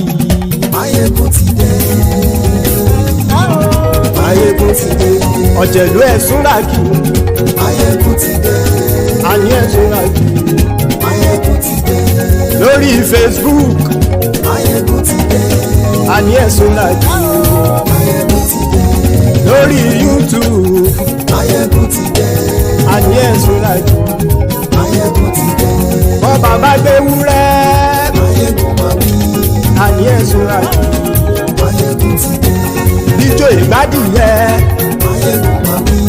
Àní ẹ̀sùn ràkì. Mayegun ti dé. Bí pẹ̀sìdó bá rúfin o. Mayegun máa wí. Àní ẹ̀sùn ràkì. Mayegun ti dé. Bí gómìnà kówó jẹ. Mayegun máa wí. Àní ẹ̀sùn ràkì. Mayegun ti dé. Ọlọ́pàá ti ń gbà rìbá. Mayegun máa wí. Àní ẹ̀sùn ràkì. aṣòfin tí ń rúfin o. Máyégún máa wí.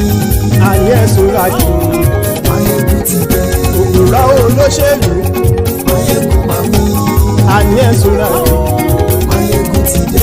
Ọ̀jẹ̀lú ẹ̀sùn ràgì. Máyégún ti dé. Àní ẹ̀sùn ràgì. Máyégún ti dé.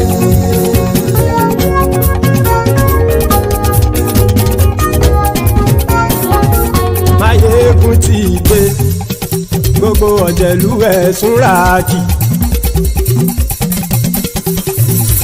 Máyégún ti dé. Gbogbo ọ̀jẹ̀lú ẹ̀sùn ràgì. Ṣùgbọ́n ní bá ti ṣe èyí tó yẹ kí wọ́n ṣe ọmọ bá dèrò ní fi wọ́n níran o.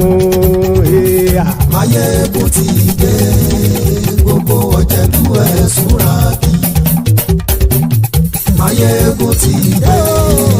Gbogbo ọ̀jẹ̀lú ẹ̀sùn ràgì. Ṣùgbọ́n ní bá ti ṣe èyí tó yẹ kí wọ́n ṣe ọmọ bá dèrò ní fi wọ́n níran.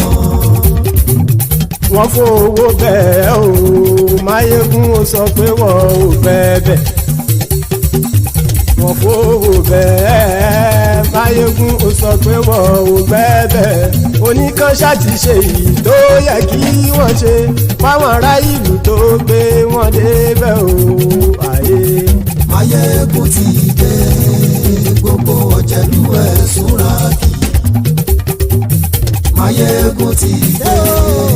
Gbogbo ọ̀jẹ̀lú ẹ̀sùn ràgì. Ṣùgbọ́n ní má ti ṣe yìí tó yẹ kí wọ́n ṣe ọmọ bá dẹ́rọ̀ ò ní fi wọ́n níran. Kì máa yí ṣe eré ọ̀rọ̀ yìí kì í ṣe ẹ̀fẹ̀. Kì máa yí ṣe eré ọ̀rọ̀ yìí kì í ṣe ẹ̀fẹ̀. Ẹni bá ti lè lẹ́bọ̀ lẹ́rù o ọmọ bá dèrò kàṣàyè tú wọn síta. Máyégún ti dé. Gbogbo ọ̀jẹ̀lú ẹ̀sùn ràgì. Máyégún ti dé. Gbogbo ọ̀jẹ̀lú ẹ̀sùn ràgì. Ṣùgbọ́n ní bá ti ṣe yìí tó yẹ kí wọ́n ṣe ọmọ bá dẹ́rọ̀ ò ní fi wọ́n níran. Tẹnitẹni ọmọ Máyégún ọ̀rẹ́ ara ìlú mọ̀mọ́ ni mo fọlọ́hún ṣọ́ ẹ̀ bá kìlẹ́bù. Lóòótọ́ olódodo ìlú ọ̀tá ìlú mọ̀mọ́ ni ìwọ ṣá máa ń ṣọ́ra kò sì mọ́ bẹ̀rù. Bọ́tà ń lè rí bóníṣègùn lé káwọn mọ̀mọ́ fi ṣera wọn ni ó ti dẹrùn tí wọn ò gbọ́dọ̀ sì mọ́bẹ̀. Èèpo ọ̀bọ lọmọ bá dérò tàjẹ́ ò gbọ́dọ̀ jẹ́ ó ti jọba lórí abínú ẹni kò sì mọ́ bùyà. Àìsíwọ́lu ní ẹnìkẹ́ ìgbódì ẹyin lábàrá o ó kó ẹni tó bá dán o àkàmù. Máyégún ti dé. Gbogbo ọ̀jẹ̀lú ẹ̀sùn ràgì. Máyégún ti dé. Gbogbo ọ̀jẹ̀lú ẹ̀sùn ràgì o. Ẹni bá ti ṣe yìí tó yẹ kí wọ́n ṣe ọmọ bá dèrò òní fi wọ́n níran o. Máyégún ti dé. Gbogbo ọ̀jẹ̀lú ẹ̀sùn ràgì. Máyégún ti dé. Gbogbo ọ̀jẹ̀lú ẹ̀sùn ràgì. Ṣùgbọ́n ní bá ti ṣe yìí tó yẹ kí wọ́n ṣe ọmọ bá dẹ́rọ̀ ò ní fi wọ́n níran.